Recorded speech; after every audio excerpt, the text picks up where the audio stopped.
Hello, ladies and gentlemen, and welcome to Grinds My Gears with me, the small dude, the only show where you can talk to me on this telephone. Okay, you're gonna call in on discord.com. The link is in the description and it's in the live chat. You're gonna call in here, okay? And we are gonna have a little talk. Just me and you gonna have a little chat. Alright, is that okay with you? Do you have something to say? Well, call in right now. Okay, now before we do that, I have to, of course, say thank you very much to Matthew Pickard with the $5 Canadian. He says, try number 2. That is in relation to the fact that I just did a live stream 10 minutes ago and the video was terrible. Maybe it still is. Is it? That's for you to decide.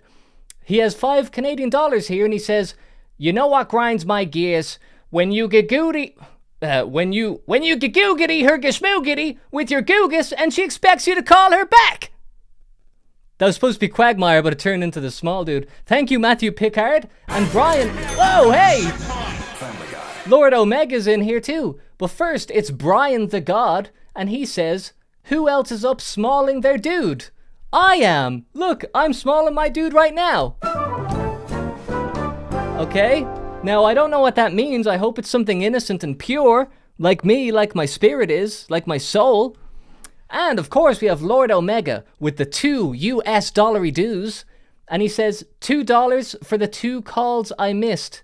Kill kneecap. For the 2 calls I missed, Lord Omega, thank you for that. I'm not condoning the killing of any rap group, but maybe we'll talk about that in a private chat room, huh? How about that? Anyway, that's where you can say private things, such as death threats. Anyway, today, and right now, this moment, I'm going to call... No, somebody's going to call me, okay? And who's it going to be? It's going to be this person... Whoever this is, all right, ladies and gentlemen, get ready. It's Better Call Small. Or wait, hold on. It's Grind My Gears. Change the name of the show. Okay. Hello? Hello. Hello. Hi, hello. How are you? How are you? Whoa.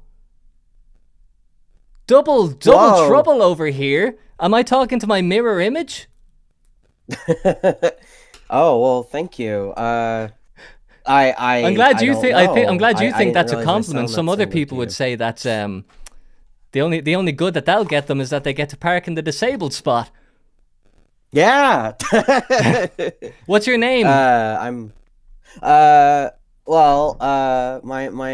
handle is Mr. Meaty Claus, but my name's Ashton. Oh, It's nice okay. to meet you. Do you want me to call you Ashton, or do you want me to call you by your father's name, which is Mr. Meaty Claus? You know what? Surprise me. Okay, I'll surprise you. I'll surprise you, Mr. MM. Sorry, MMC.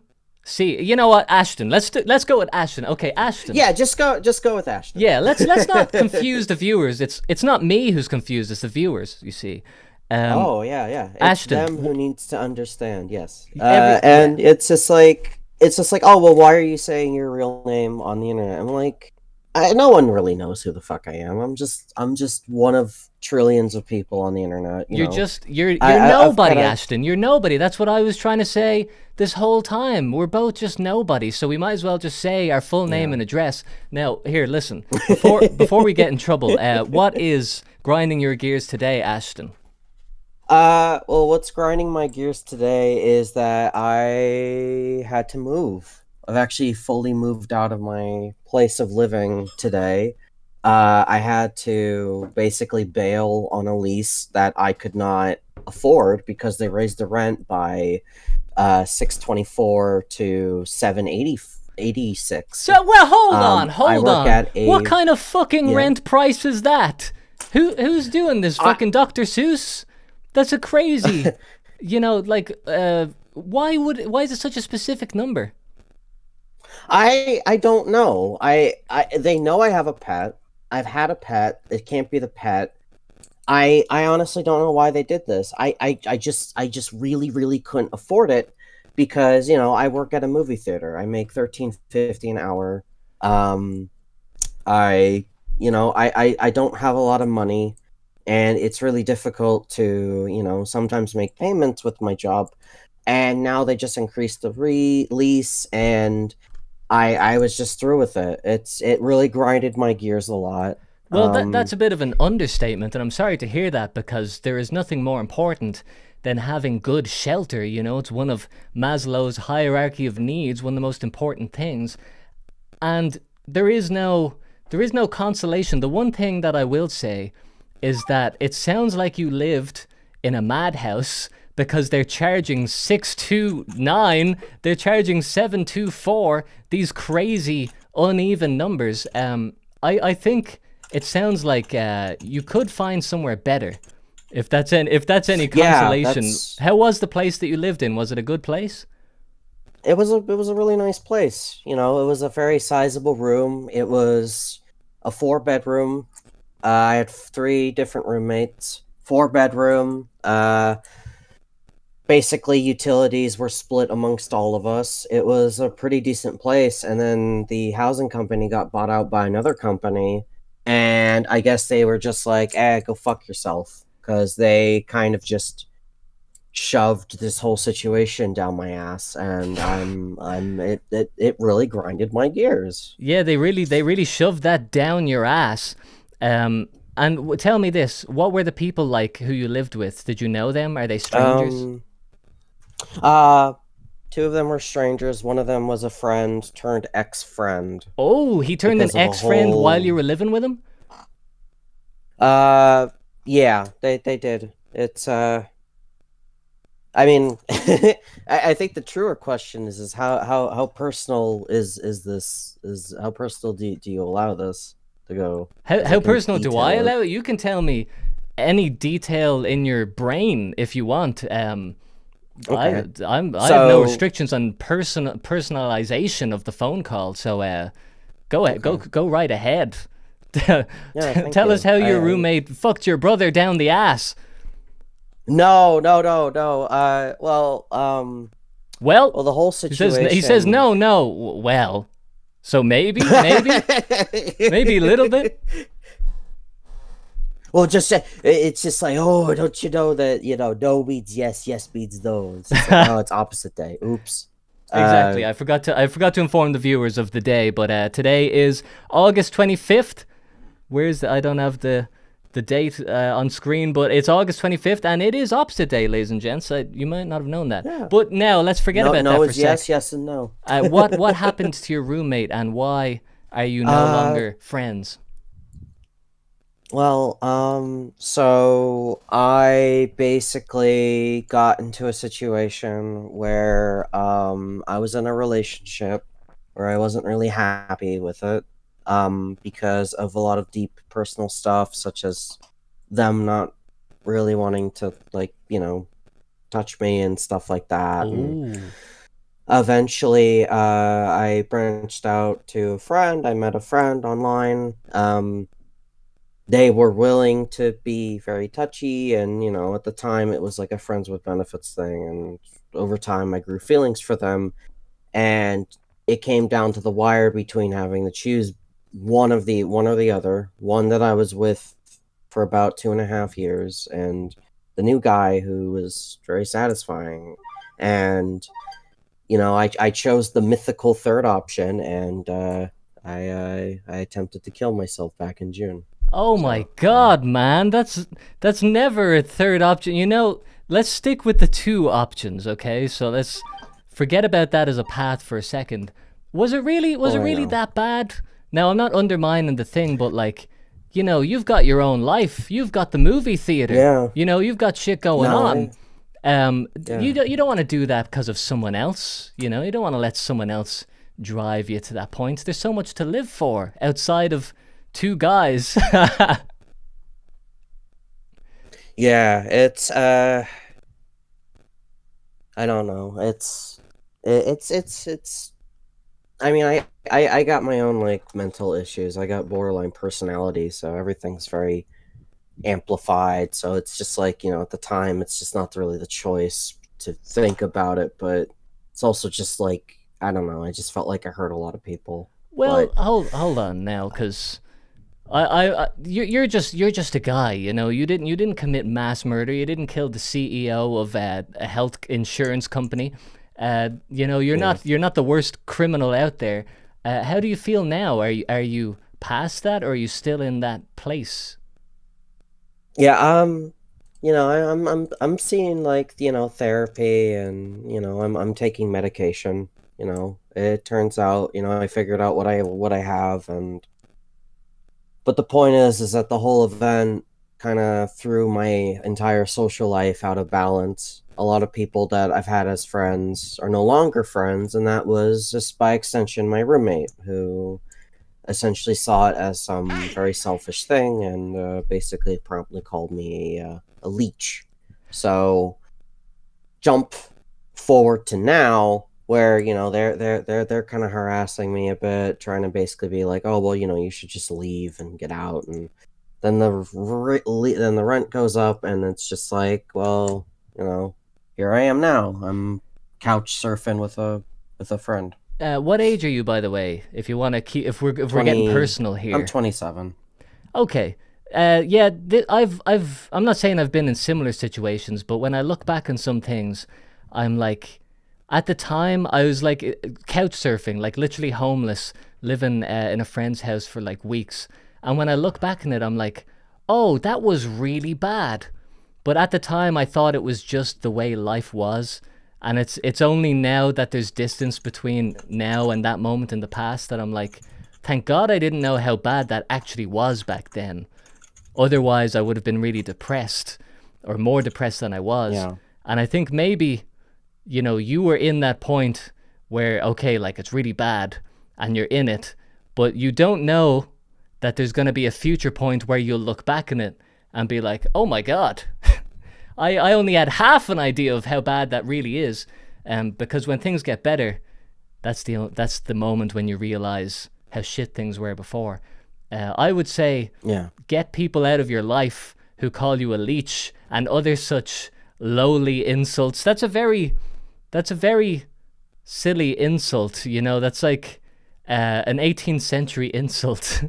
I think Yeah. you got to be around better people, and you'll feel better. I guarantee it. Yeah. I'm with someone who's very supportive, and letting me crash at their place. And I got all my stuff moved in. I got my little kitty cat moved in. I might be a Family Guy fan, but not too big on dogs. I don't know how Brian would feel about that. Man, here that you summed it up best. I may be a Family Guy fan, but ... There's a million different sentence opportunities that could end Yeah, in. there is. Man, take care of yourself. I hope the best for you in the future, and I Yeah, think. I'm sorry to take such a dark turn with such a call, but Listen, man, the title of this stream was "What Grinds Your Gears? Call in and vent." It's very reasonable to do exactly what I asked you to do. So yeah. don't beat yourself up, but do take care of yourself, and don't let Oh. some gay guy make you kill yourself. Okay, that would be a real No, bad way. I won't. If And you're gonna small die, dude, do heroin. That's way cooler. yeah, go out with a bang. Yeah, exactly, man. Like get shot from a cannon into the sun. There's so many ways to go. You can't do it being sad with a couple pills and some gay guy. Okay, that's not gonna sound good at the funeral. Okay, it's all about the story here. Yeah, I really do appreciate this. I hope you have a fantastic rest of your day, small dude. You made me feel a lot better. And you know what? It's nice to meet my vocal doppelganger. Oh yeah, that was it.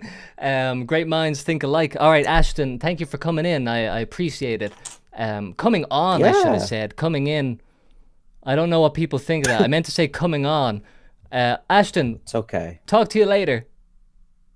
Talk to you later. I hope to. I'll catch your next stream, and have a good one. See ya.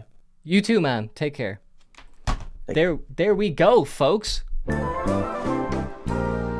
All right, now I have opened up the floor to therapy sessions, I guess. And you know what? People are self-conscious about that. People say, hey, I didn't mean to come here and talk about my problems, but hey, listen, I asked for it. I said you can come on and talk about whatever you want. If what you want is to talk about your problems, then unfortunately, this is the place for you. I'm sorry to tell you that this is. I'm the only person who's gonna listen to you. I'm so sorry that that's the truth for you. And Spazador's agricultural supply. Thank you for the $2 American, and he says beans. Hang in there. I guess that's what we're calling Ashton now. His name's Beans. Okay, we're gonna go for this person. Let's see what they have to say. New person on the block. All right, ladies and gents, this is Grinds My Gears.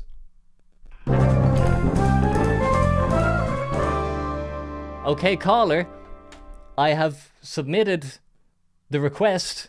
You may now speak. You need to unmute your microphone, by the way. That's step one. Hello? Hello. New person. Lock, all right, ladies and Can you hear gentlemen. me? I can hear me. Can you hear me? Hello? I can hear you, but I could also hear me, but now I just hear you. I do also hear me in my own head. Twice. Okay, who am I talking to? It's Jonathan. It's Jonathan, the artist. Is what I was thinking. What's your nickname going to be? It's Jonathan the artist. Or the guy picking up the litter with my doggo. And what is going on with you today, Jonathan? Familiar dude in the call right now, everybody.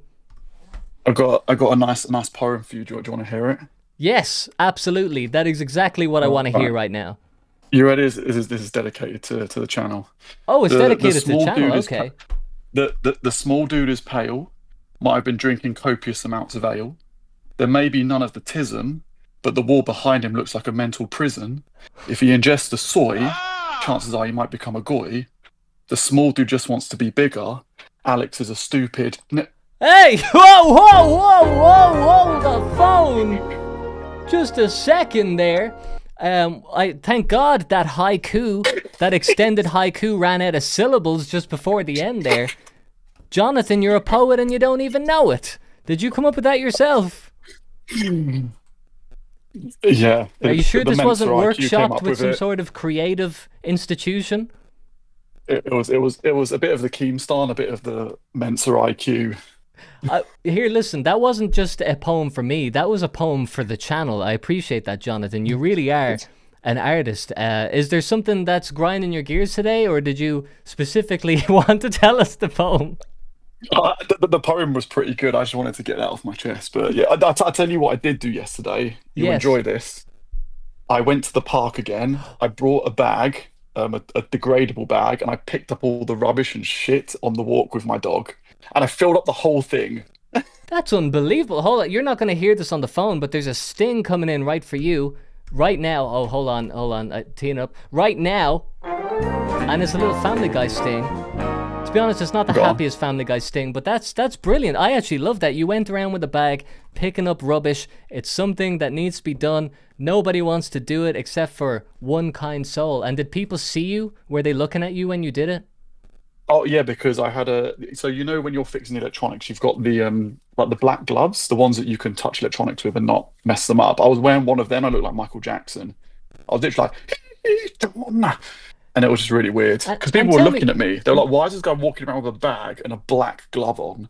What inspired this decision? Where did you get the idea for such a brilliant thing to do? I love this. I wish I did it, to be honest. There actually isn't any litter where I live. Because I feed the crows. The crows will caw at me and they'll come down, they'll sit next to me and they'll say, "You got any food today?" And they know me. Lottie will sniff everything like your dog. So I feel like you paused there to get confirmation. I paused for confirmation for what? What you said, he sniffs everything like my dog, and then you paused there, and I felt like you might have thought that you overstepped the mark. Am I reading too much into this?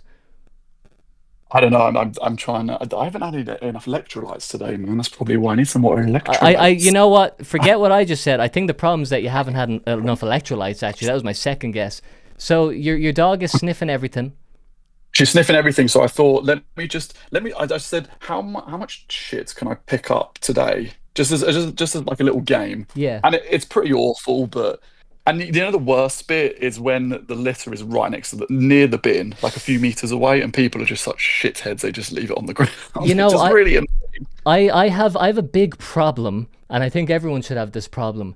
When I see people litter, I actually it makes me angry because like I actually don't care so much if you're covert about it and you look around and no one's watching, and if you do it, like I'm never gonna know. So like, okay, great, your big plan paid off.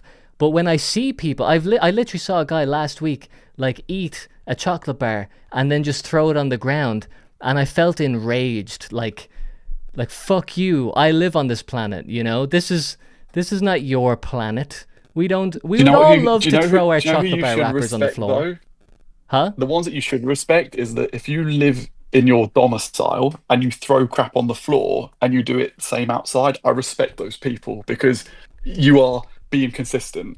It's the Yeah. ones that You're just it's being the your ones that authentic self, and actually, I have to shake that person's it's the hand and ones that say, at home they can you imagine them getting having a smoke, having a little scrub end in it. yeah, Oh, my fucking scrub end in it, fucking bastard, and then that throwing it on the floor, and then go into the park and be like, oh, fucking throw it on the floor, you fucking dickhead.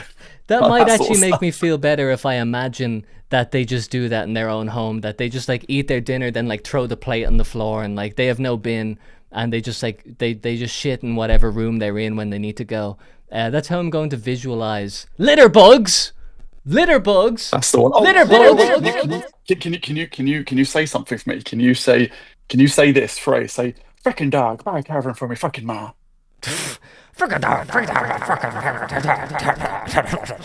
Was something? Can I say the words?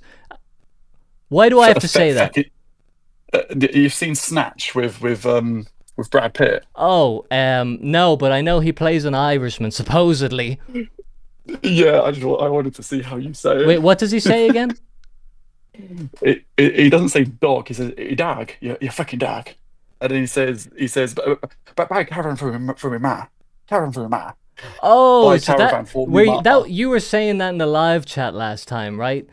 Oh yeah. Okay. Yeah, I didn't even understand what you were saying when you typed it out. So It's Irish pikey. okay, It's it's here's my impression of Brad Pitt from the movie Snatch, okay? oh, here we go. Hold on, here we Martino go. time. Gonna get the music going.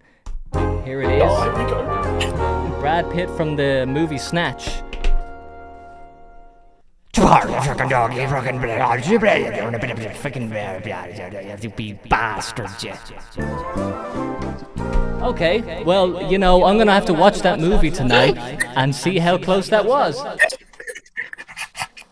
Okay, Jonathan, thanks for coming on. Lovely poem, lovely story about saving the planet. And I hope next time I hear from you, you've saved another planet. Yeah, just don't redeem. Oh yeah, I will not redeem, sir. Okay, no, sir. Okay. Yeah, basta, do not redeem. Okay, that was a little reference there, people. I just did that bit of music, okay? How about a new bit of music? Alright, you are listening to Grind My Gears with the small dude. That's me. And you can talk to me on this phone if you go to Discord, which is on the internet. Check the link in the description and join. That little reference that Jonathan made there was, do not redeem, sir. Excuse me, sir, do not redeem. Because we had a bunch of Indians in the live stream last week who were trying to get me to redeem super chats. Now that reminds me, people, you can send a super chat on youtube.com and, get on the show if you want to skip the queue, or just send a message in, a little hello. But also, you see down here is the Streamlabs special website where 100% of the profits go to me. Okay, so, some people were asking, they said, how can I make sure that YouTube gets no money? That's how you do it. It's that website. I set it up. It's my own personal domain. Okay, we're going to go for a new person here. Let's go for someone who I don't think I've ever talked to this guy. It's impossible. I couldn't possibly have. Hello, Howdy. who's this? My name's Joel. Your name is Joel. And what is grinding your gears today, Joel? What's grinding my gears, good sir, is the recent lack of self-awareness that we've seen come out of the Disney Corporation. Oh, right. Okay. I thought you were going to say like some group of people that cheese you off, like vape smokers or something. But we're talking about. No, I could go into all that, but nah, that if I did that, we'd be here all day. We're thinking big here, Joel. We're taking down Disney today. Okay, so what lack of self-awareness has Disney Corp, ticker DIS? What are they Disney messing up? The mouse came out in an article and said they're trying to find new ways to win back Gen Z men. They want to appeal to the Gen Z male demographic. Because it's not like they just had to have... now they come crawling back after Snow White didn't do so well, and now they're coming after me and you, Joel, presumably. I just think it's funny because like they had two of the biggest male-centric franchises in Hollywood history, and they turned them both into girl brands. What's that? Star Wars? Star Wars. Yeah, Star Wars and Marvel, and they went for the Force is female thing. This show isn't for you. This movie's not for you. We don't want you here because you're a male. And then the males went, okay, we're gonna take our money somewhere else. And then Disney started bombing in the box office, and now they're like, no, hold on, we changed our mind.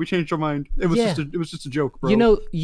I'm talking to the perfect guy right now because you joined the Discord earlier, and you were saying, why didn't BlackRock and other such like investment firms, why didn't they do this whole, what would you call it, like in shittening?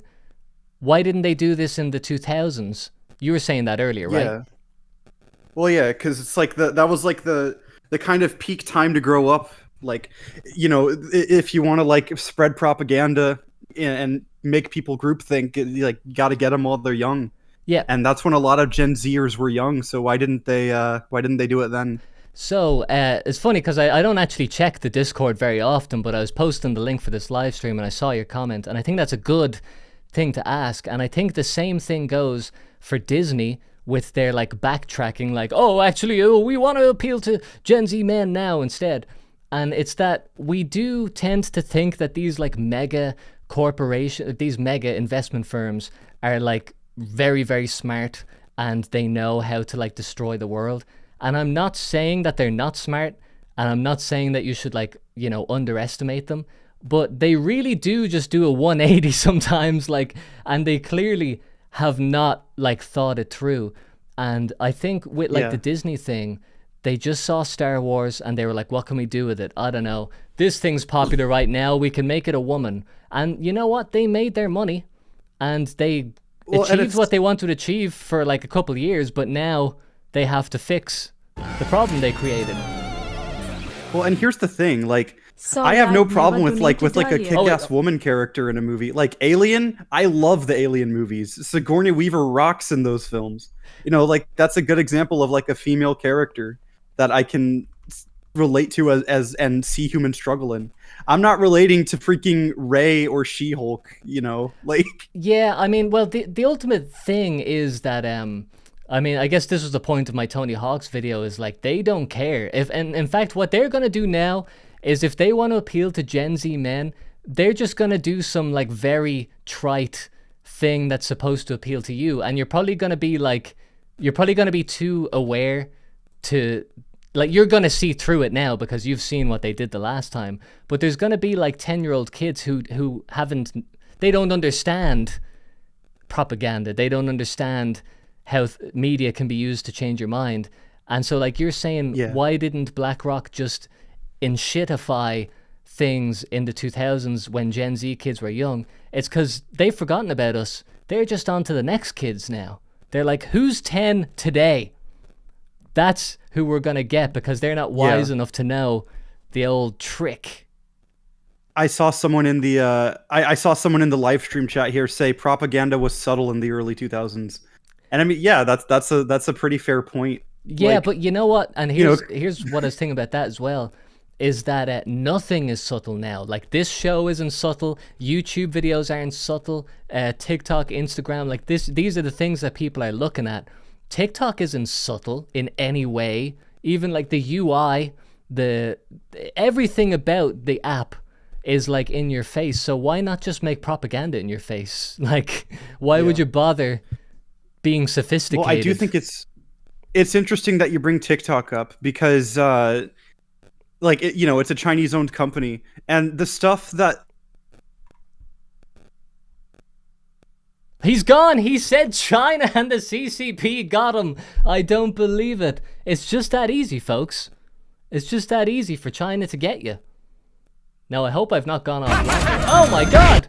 Cackle X has become a small dude. Thank you, Cackle X, and thank you, Luke 1947 for the. That is it, right? Luke 1947 for the $5, and he says, "Sorry, I've never donated. Sorry, I've never donated earlier." That's okay, Luke. You're here now, and that's all that matters. I'm sorry, Joel. I think you got cut off there for a sec. You said TikTok is a Chinese company, and then you were gone. I don't know if you know, but you got taken by the CCP, and now this is Joel Clone, and he's gone again, folks. I just can't. China is taking him away, putting him back in. Joel, are you there? Is anyone there? Can anybody hear me? Oh, and then Cackle X says, I get a laugh every time. I think I'm probably saying your name wrong, right? But here, listen, that's your name to me now. Ooh, burping and fucking burping my lung up here. Joel, are you there? Are you on the phone, Joel? Joel, can you hear me? Now, I'm so prone to technical difficulties that it's impossible for me to know if this is Joel's fault or if it's me. You know what? Hey, Joel is in the chat and he says, I'm still here. The stream is over? No! Don't tell me the stream is over. Wait, it's back. My internet cut out. Oh my God. My heart, Joel. I apologize. No worries. I think you're right. I think they got me. But yeah, like if you look at TikTok in other countries, it's all educational content. You look at TikTok in the US, it's all brain rot content, and I think that's interesting. Oh yeah, that's the classic thing. Like who's allowing? I wonder who is curating and allowing this kind of content specifically in the US and the UK, but not anywhere else. Well, it's funny because there's, propaganda has a different flavor for each country. So like in China, their version of propaganda is to make their civilization more intelligent so that they'll get more use out of them. But of course, the West is so capitalist that we're like, you know what would be better than a smart race of people who will take over the world is if we can just make money by extracting it and making everybody stupid. So like China values to some degree an intelligent race over money, and the West values money over an intelligent people. To some degree, I think to some degree you're correct. I remember when I was. What do you mean to some degree? I'm entirely correct, 100%. Well, no. I mean, you're correct. What I'm saying is, like, when I was a kid, I was an avid reader. I would read books all the time. I was like a 4th grader operating at a 7th grade reading level. Not to brag or anything. Once I got a phone in the 7th grade, I slowly became more. My attention span would get shorter and shorter, and so now whenever I try to read an actual book, it's hard to focus on books anymore. Yeah, man. I can't do it as well as I used to. I actually, I think. What age are you, by the way? 23. Okay, so I'm a couple. The age difference between us is actually important because every year changes something. So I was 15 when social media just kind of became a thing, and so I got an extra couple years before that happened, and before I had a smartphone. And I actually remember reading books consistently, and only in hindsight, when I look back, when I got a smartphone, I didn't read books for probably 7 years.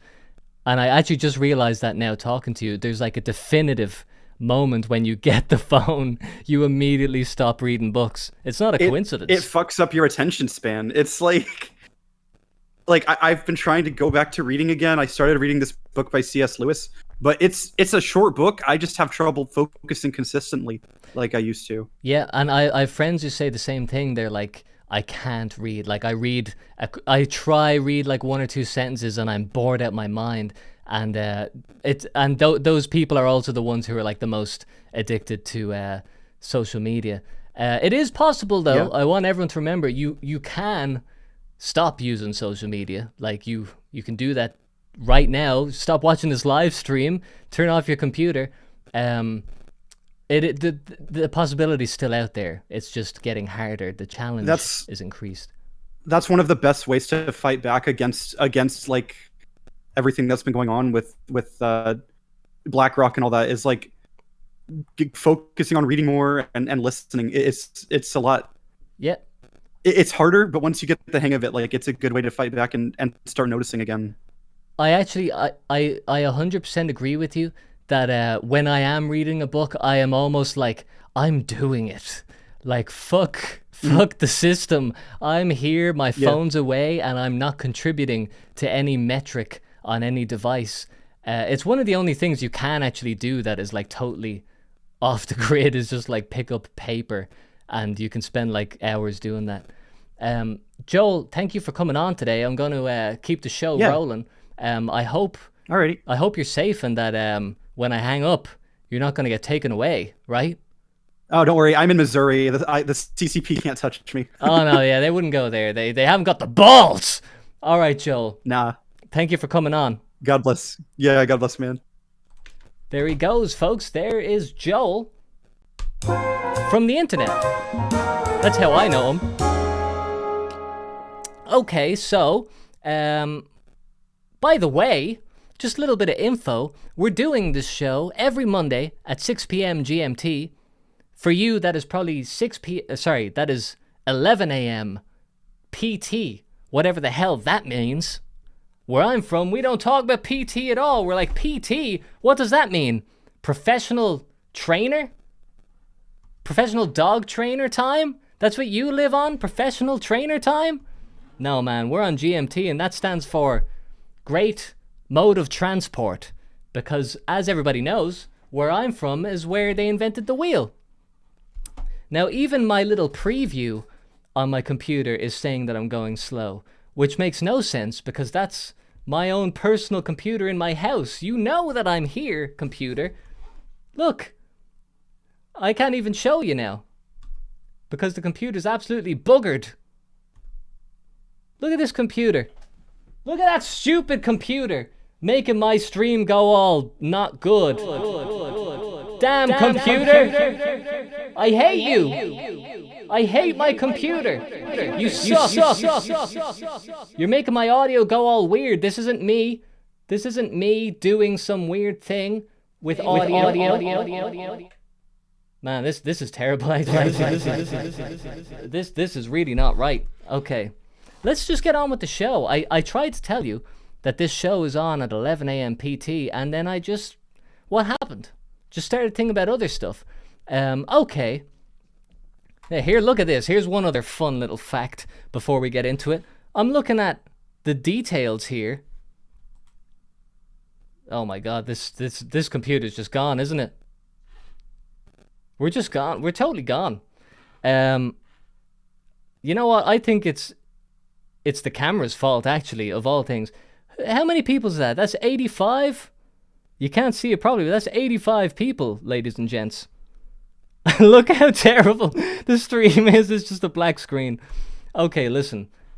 Forget this.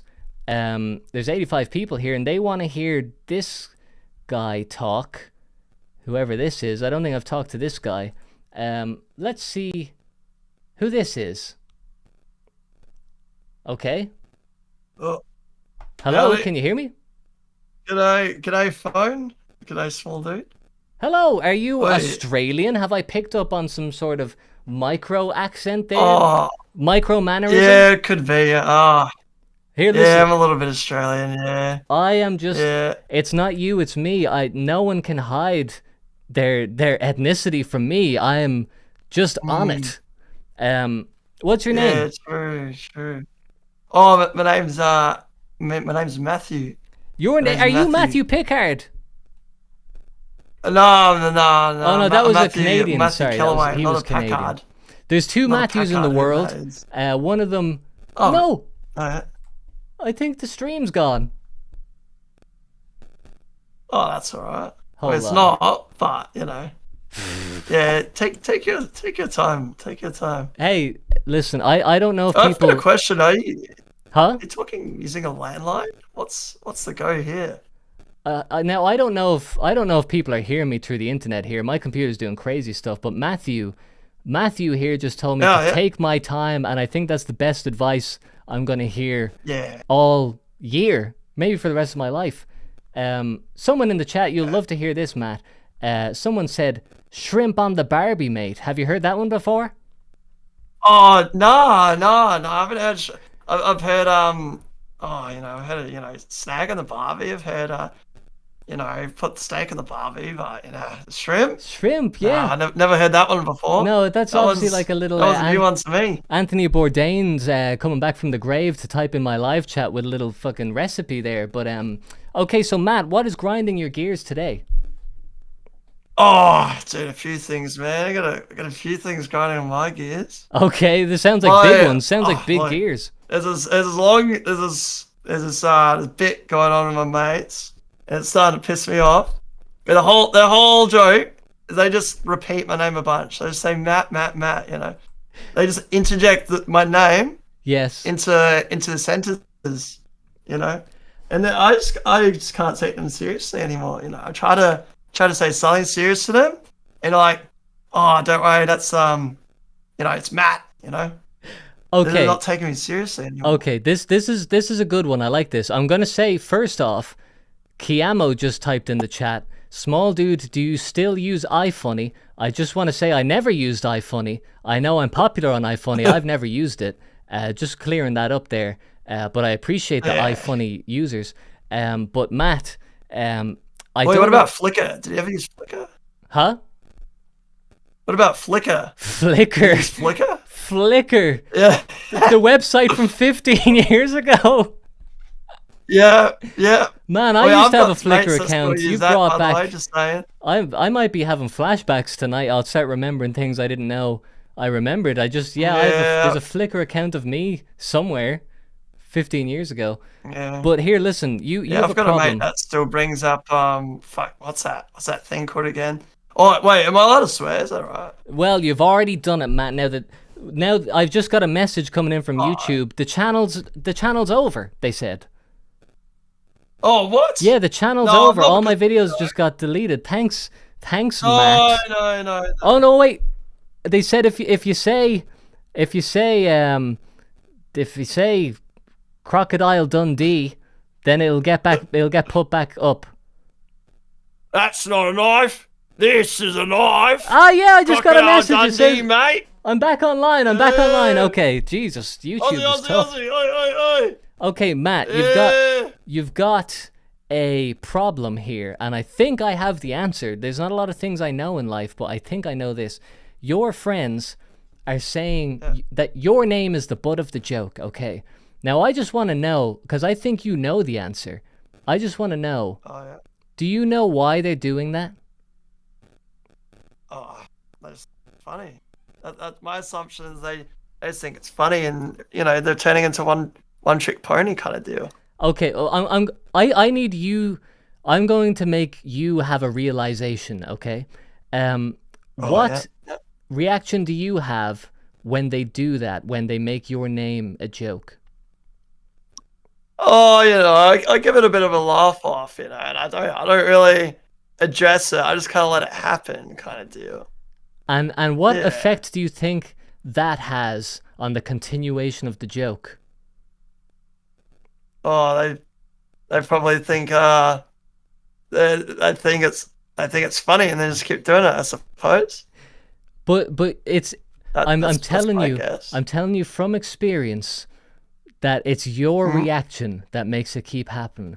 because nobody wants to just talk to a brick wall and say nonsense with no reaction. It's always the reaction that is the only reason. And I can tell by the fact that you called in to this show and said that it's grinding your gears means that it is a top priority for you, that you need this to stop. Am I right? Not particularly. I just said the first thing that was on my head, to be honest. The fact that it's the first thing that's in your head tells me that you're thinking about it. Okay. Maybe that's not the right way to put it, eh? I think you're in denial about how much it annoys you. Sorry, sir. I won't swear again, sir. Apologies. You can swear, by the way. I was only joking about that. Yeah, that's the anyway. Yeah. I could be in deep. No, it's not. Yeah. And yeah. Look. It's all good. You know, the whole Matt. Fucking Matt this, Matt that. But the main problem is, they keep deflecting all the serious conversations, I'm like, man, when are you going to get your driver's license? When are you going to get a job? Oh, we're hiring and so forth. And like, oh, Matt, yeah, it's like they're pushing away priorities. This is actually, it's a spiraling problem, because every time they say your name, they're reminded of the joke. So that means that there's like a pattern recognition that even if they're trying to be serious, the fact that your name is mentioned reminds them of that funny thing. Like imagine if your name was Fart Nugget, and like to them that's just an endlessly funny thing. Every time they say it, they're like, man, I can't get over that. I've just made it funny in my head.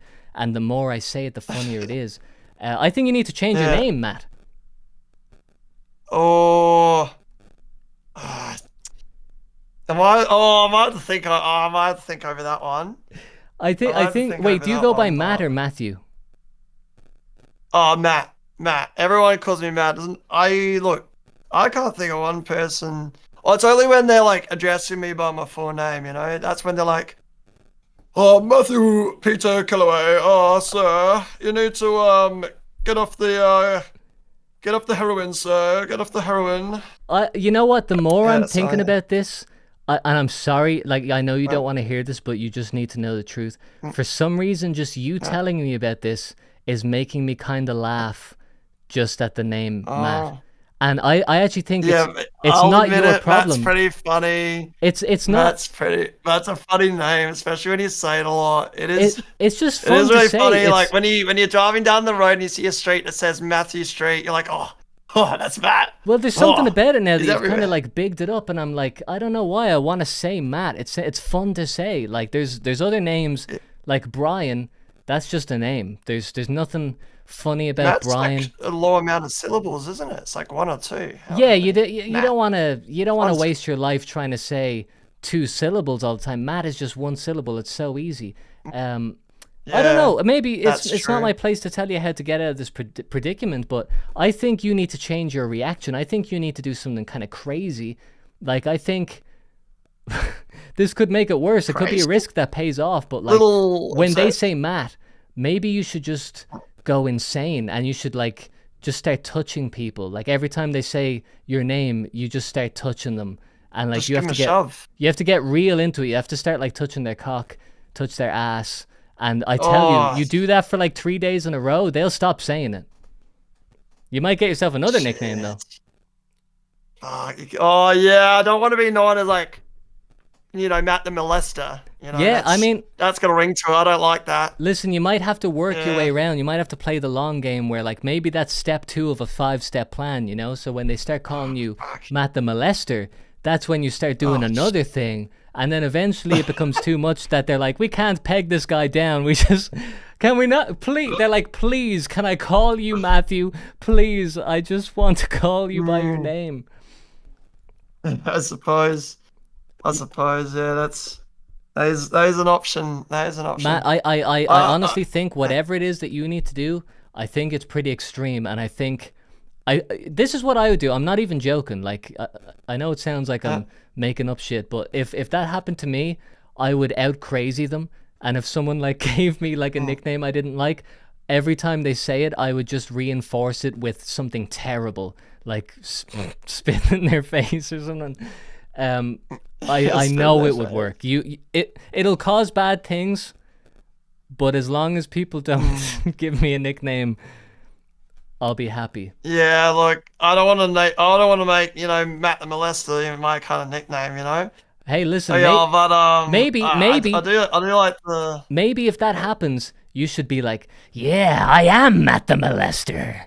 And then when they say that, you're like, oh, call me that again. I like that. I like that, mate. I fucking love that, yeah. Yeah, mate. Yeah, mate, yeah, fucking call me Matt the Molester. Fucking hell. That's a bit. I always get a bit British with that. Yeah, that was slightly British. That's like, oi, do they still have payphones in Britain? Do you know? I'm not in Britain. I thought you'd know that as a Commonwealth. I person. know. It's just making sure you're in the loop. But Ireland's not part of Britain. Yeah, no, I was just asking. You're just asking a geographical. I can ask Google this. Just a world I question. can ask Google this. It's just a world question. Look, I'm not deflecting or anything. I'm just asking. Like, do you know Britain has payphones? Listen, Matt, do they have payphones in Britain? That's a question that we need to ask Jonathan from a couple phone calls ago. Maybe that'll be the big question that I'll get viewers hooked on. Next time we get a British person, I'll ask them and we'll fucking find landlines? Out. When's the last time you used are you talking on a landline? Is that why you're on a phone? This is a genuine landline phone that I have hooked up. And someone asked that before, and I'm glad that you asked because, yes, this is an actual phone, but it does have to be connected to the computer. Yeah, right. Shit. And how does it sound? Kind of wacky. Is this like a really terrible audio fidelity? But it's terrible to the point where it's actually like really good and funny. It's like your mate that you always hop online with and you talk to him, and they've always had a shit mic. And as soon as they get a new one, it's like it just feels terrible, right? Oh, you're like, go back to the old one. Go back to the old one. Yeah, it's like on that. It's like on those TVs when they have that. Like, I'm sure the viewers out there can relate.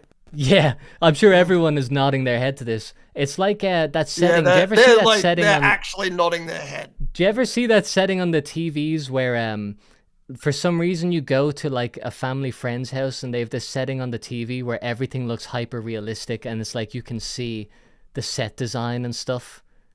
That's. Oh yeah, I know what. Nobody I know what you wants mean. that. It's like nobody wants to see the cameras and the lights in the background. So I'm glad that my phone is such terrible audio quality that all you can focus on is the funny and insightful things that I have to say. You've got quite the wild comedy style humor, and I've enjoyed it over the years. Thank you, Matt. It is quite good. I've enjoyed talking to you today, and I hope to get an update on your name situation, which I'm expecting you to do something crazy, okay, and tell me about it next time we talk. Oh, okay. So I'm locking it in next Thursday, 12 p.m. Oh, That's yes. it. Phone appointment with phone. Yeah. And hey, name change. Got it. One last thing. I said this show is on. This show is pegged in my roster. This show is Mondays at 11 a.m. Pacific time. But for you right now, what time is it, Matt?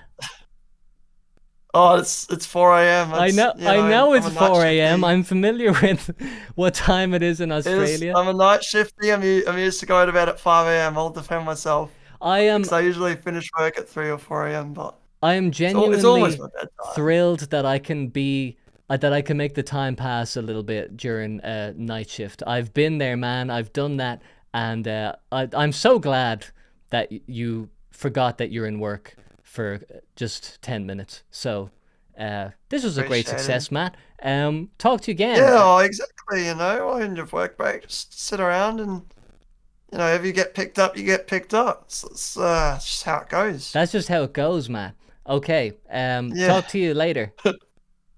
Yeah, I'll see you very soon. Fine. Okay, very soon. All right, Matt. Sorry, fine. Sorry, I hung up there.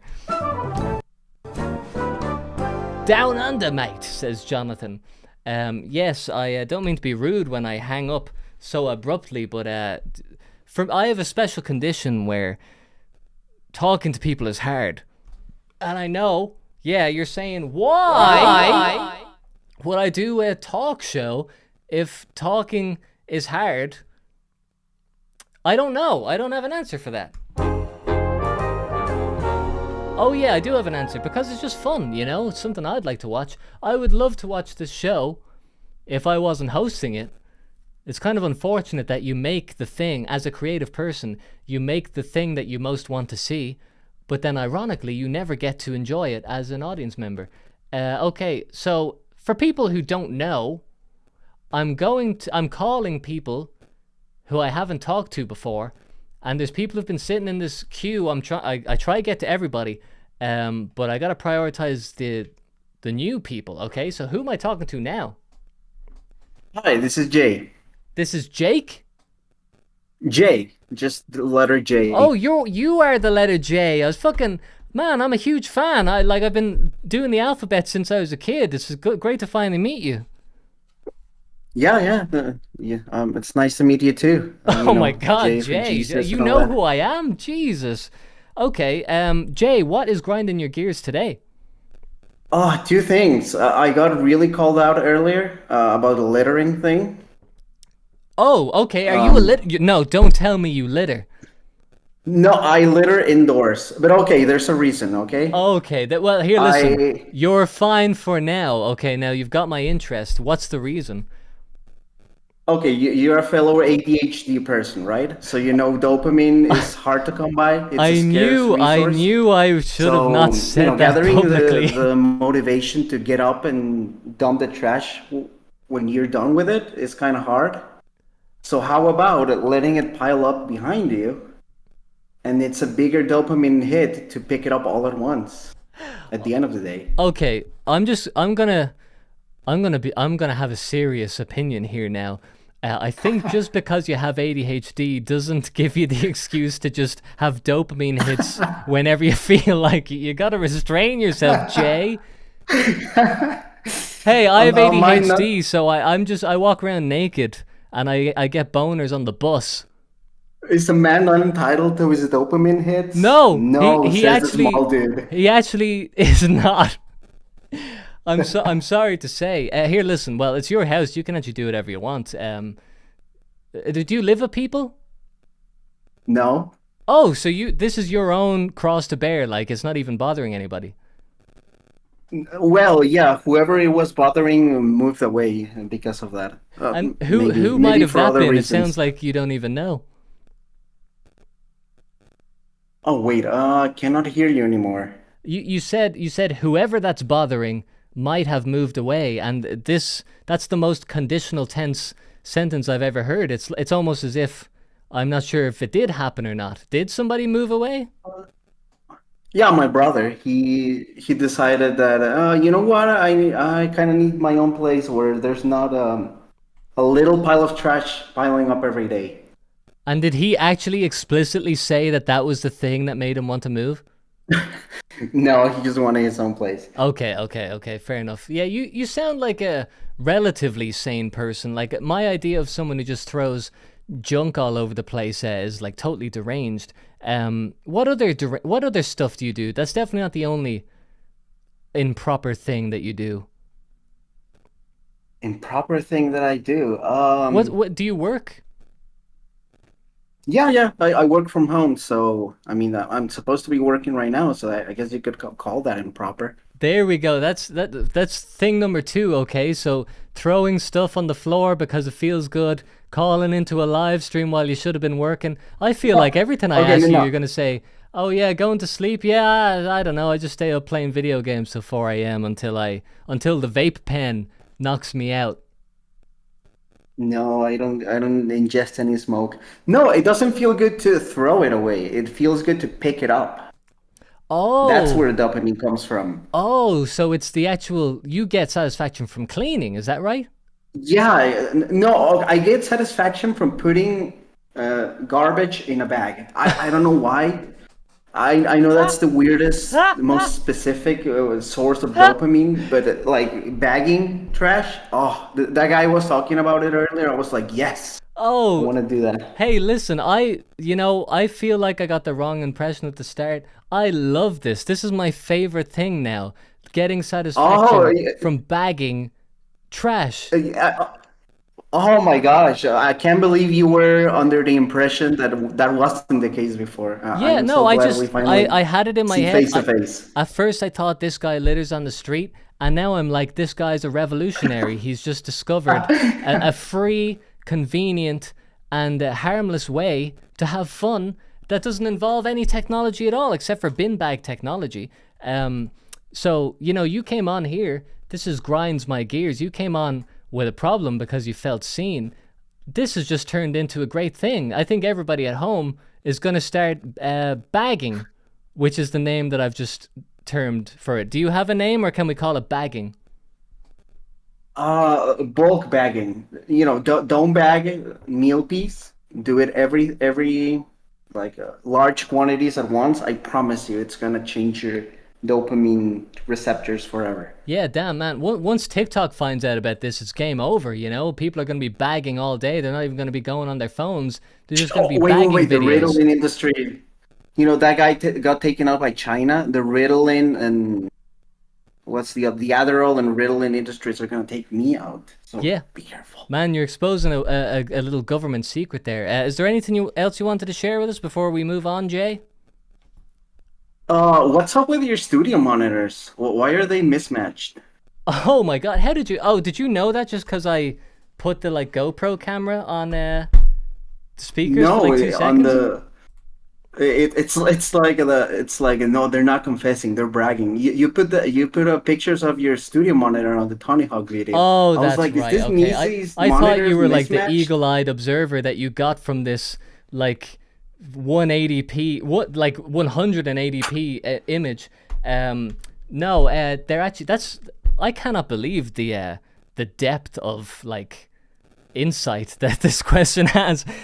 My studio monitors are mismatched because I lived in Spain a couple years ago, and when I was shipping my stuff over from Spain back to Ireland, I put everything in cardboard boxes, but I did not package one of my monitors correctly, and the monitor was broken. And so when I reordered one single monitor, which is crazy that you can purchase one speaker, they had updated the design of the speakers, so they are actually the same speaker. They just have a different design. Does it not affect the? Well, I mean, your audio quality is excellent, and so I don't think it does. I mean, I think I know the answer, but does it not bother you a little bit, like the little No, well, slight sound differences? here's the thing: is that I appreciate you saying that my audio edits are good and whatever. I'm actually not. It's superb. I am not the biggest audio guy. As far as audio fidelity, I think I know how to make things sound good, but I'm not listening to it with the utmost detail. If it sounds good enough, it's good enough. And I think generally you don't need to hear the fucking wave file with lossless quality with the best speakers.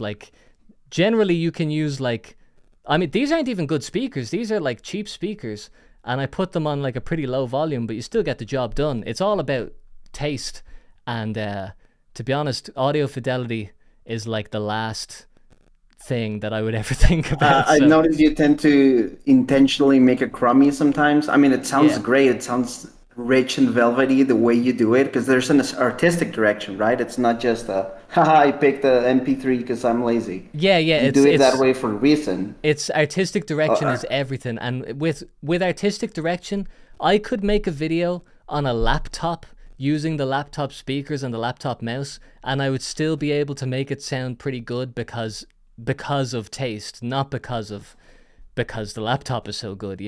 That's something people think about a lot. Is I need to get the best stuff, but it really you can do good stuff with a phone. No, limitation is what's the saying? Limitation is the mother. The mother of invention. Is that No, that's necessity. Necessity is the mother of invention. Limitation is... I don't know what limitation is. Did I say this? Is this a quote from me?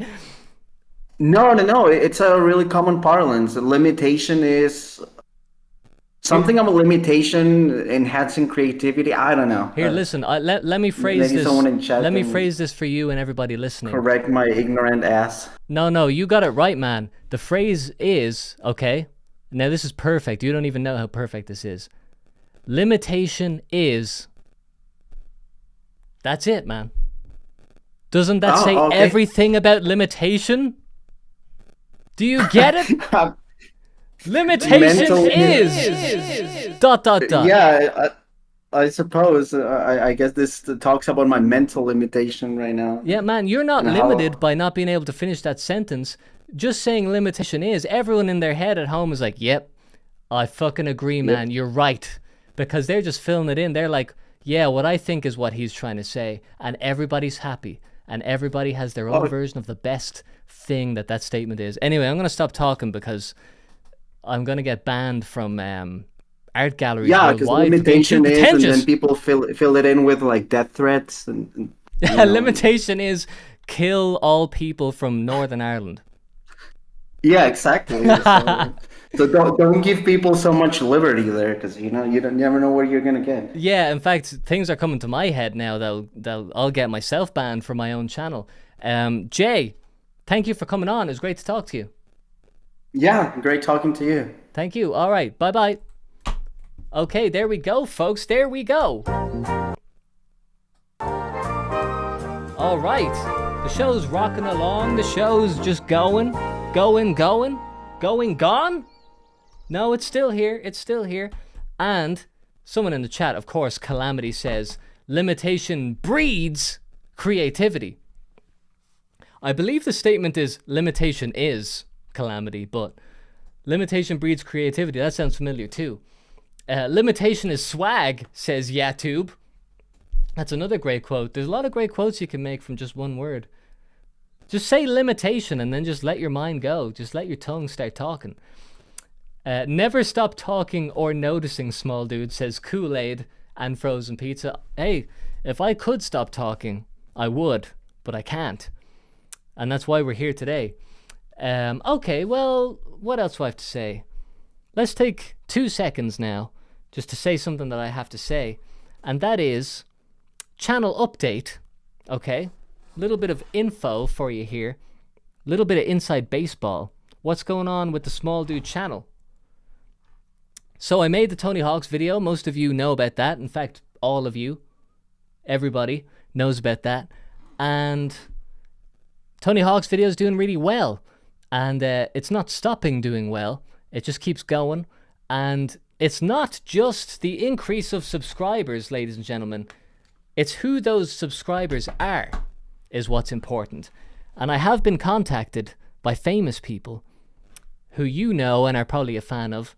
And I'm collaborating with people who I'm sure you'd probably like me to collaborate with. Now, I am not going to say who that is right now, because if it doesn't go through, if it falls through, I'm going to look very silly for saying that I'm collaborating with them.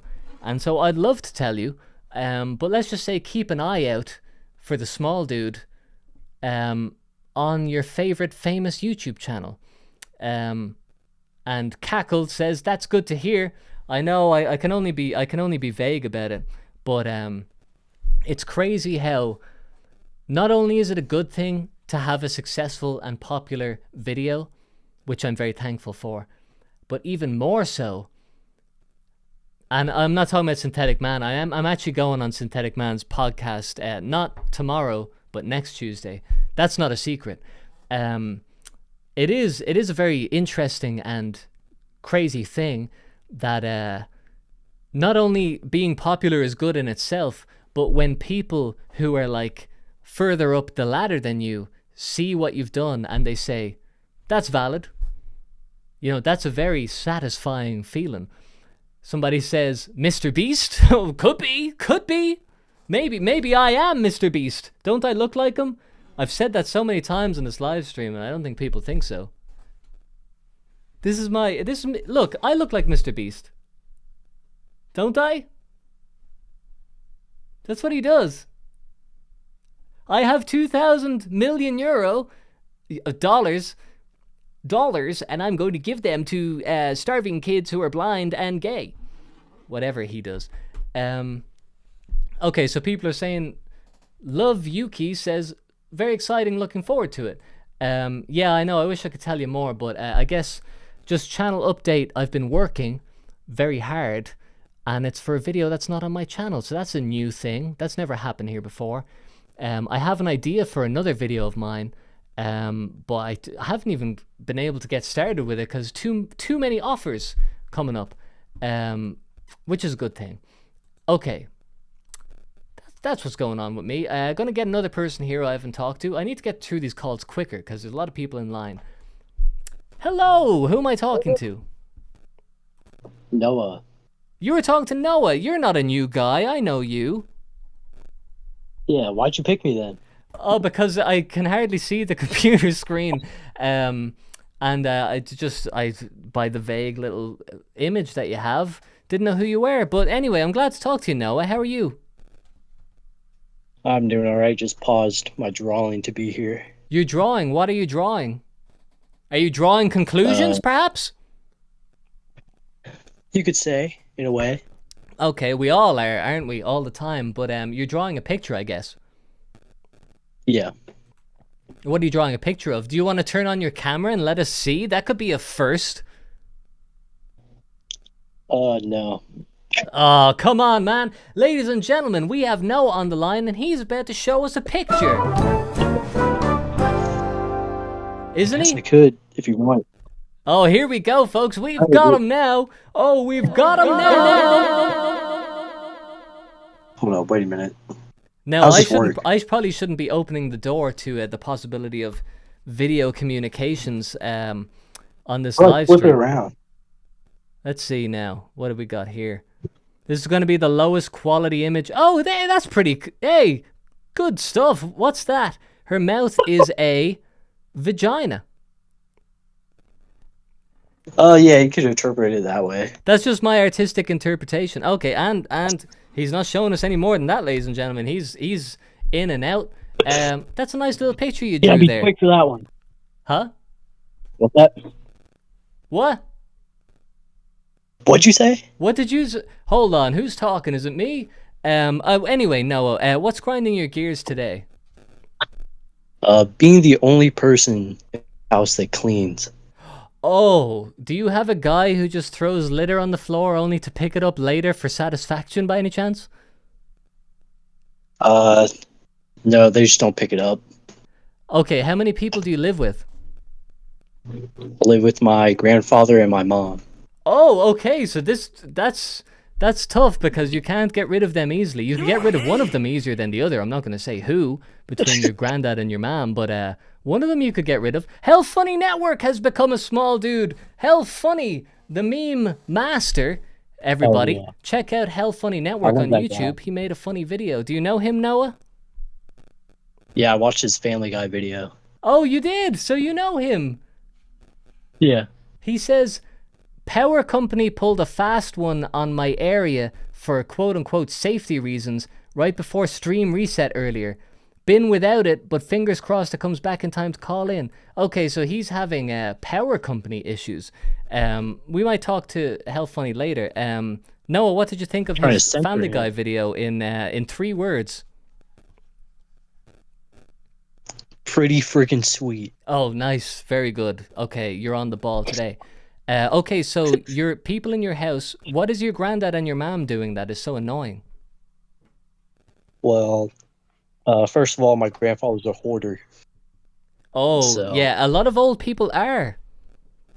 Yeah, so the house is full of a bunch of shit that I can't really move. What kind of stuff does he hoard? A bunch of tools. The living room has like 6 bikes in it. 6 bikes? What could he... How did he possibly amass 6 bikes? And that's a terrible place to store I think them. he built like 2 electric bikes, and then a bunch of them are just old bikes, and they're just sitting in the living room. Old people are fucking crazy, man. Like, my granddad is like 89, I think, and every time I meet him, I'm baffled by his inability to like change the channel on the TV. I'm like, how do you not know? You watch TV all day, every day. How do you not know? You know? Why is Mine's there in six his bikes in the 60s. living It's not room? that bad. Sorry? Mine's in his 60s, so he's not that bad yet. That's not old, man. That it's only gonna get a lot worse pretty soon. Yeah. And so what age are you, by the way? Have I asked you this before? 19. Okay, all right, okay. This is tough because the world is not in a place for a 19-year-old to be able to afford literally any living place. Are you looking to move out? No, not at the moment. I don't even have a job. So Okay, well, you're a long way away from getting away from 6 bikes in the living room. Why don't you have a job? I have no idea. I worked for about 6 months in Tennessee with my uncle, but then I moved back. And you're not in college, right? No. And so what do you do most days? What did you do today? Well, it's probably only like midday today, right? Yeah, it's like 2 o'clock. Okay, what did you do yesterday? Yesterday I woke up, I made some breakfast, I drew for a few hours, and then I cleaned out this room that I'm sitting in completely, and that took a few hours. Okay, so your day consists of making the room dirty and then cleaning it up again. This is a consistent theme that's happening on the show today. I think there might be more people in the world like you than you might think. And what? I didn't make it dirty. For it to be cleaned, it has to have been dirty, Noah. Well, no, this room was it's like a spare bedroom, and since my uncle moved out, my grandma, my grandfather, and my mom have just been piling junk in here for years. Hold on. Okay, now, why are you in a spare room? Is it you and your mom are in your granddad's house? Yeah. Why? What do you mean, why? Well, why doesn't your mom have a house? She doesn't work. Oh my god. Okay, we're starting to put the pieces together here now. Why doesn't she work? She sits on Discord and plays video games all day. No, are you serious? Yeah. Oh my god, do you like that? Is that cool? No. Oh. And, like, did she used to work? When I was like 6 or 7, she had a job. How did she get money? I have no idea. Oh my god, man. And like, you're just, you know what? I think you're something about the fact that you're like just surviving is amazing. Like, you're just, like you're just chilling, drawing, cleaning up your room, like going on the internet a bit. And like, you sound very relaxed and stuff. And your mom is also just chilling. And sometimes I feel like I'm working myself to death, like making YouTube videos, and I feel like an idiot for doing that. And sometimes I'm like, I could do 10% of what I do. And not only would I still survive, my life would probably be better. It would probably be better. I'd probably be more successful if I did 10% of everything that I do. Do you know what I mean? Like, if people are out there killing themselves, doing stupid, pointless work, and there's people who just, like, kind of sit around and they're fine. That's what I was doing in Tennessee. And then you started work, and then your life probably got worse, right? Yeah. And then you stopped, and now your life's good again. What's going on? What's the logic here? Well, I don't get it. How is this happening? How is it that you, your mom, and your granddad are just coexist? Your granddad doesn't work, right? No, he does. Oh, your granddad, your 60-year-old granddad is the one who works.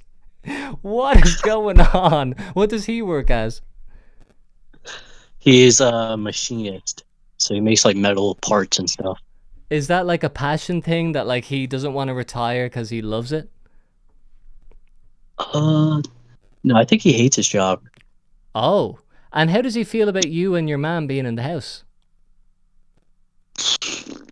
think he'd rather have us here than like homeless or anything.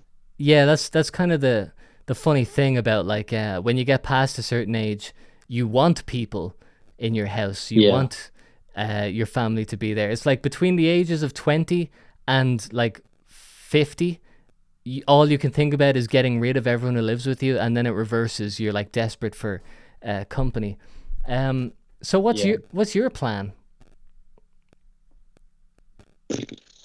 I have no idea really. I still gotta get my driver's license. Yeah, I mean, do you have somewhere to go if you got your driver's license? No. Do I'd you probably think? get a job and drive there. Yeah, exactly. That's how we all do it. Get a job and it's an excuse to use your car. And it's like, life is so easy. Oh, I have a driver's license and a car. I might as well get a job. Now listen, I say all of this and I'm on fucking YouTube with a Family Guy wall, so I don't want anyone to think I'm holier than thou. I'm just amazed at how life works. Do you feel you were saying that like you're annoyed by the people you live with, but do you appreciate the place that you're in, that you can just kind of relax and do nothing? Oh yeah, definitely. I'm definitely thankful that I had this opportunity to just live here.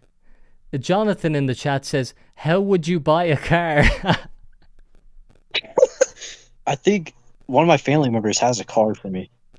Oh, they have it for you! They have a car for you! I want to be in your family. This sounds like the greatest family of all time.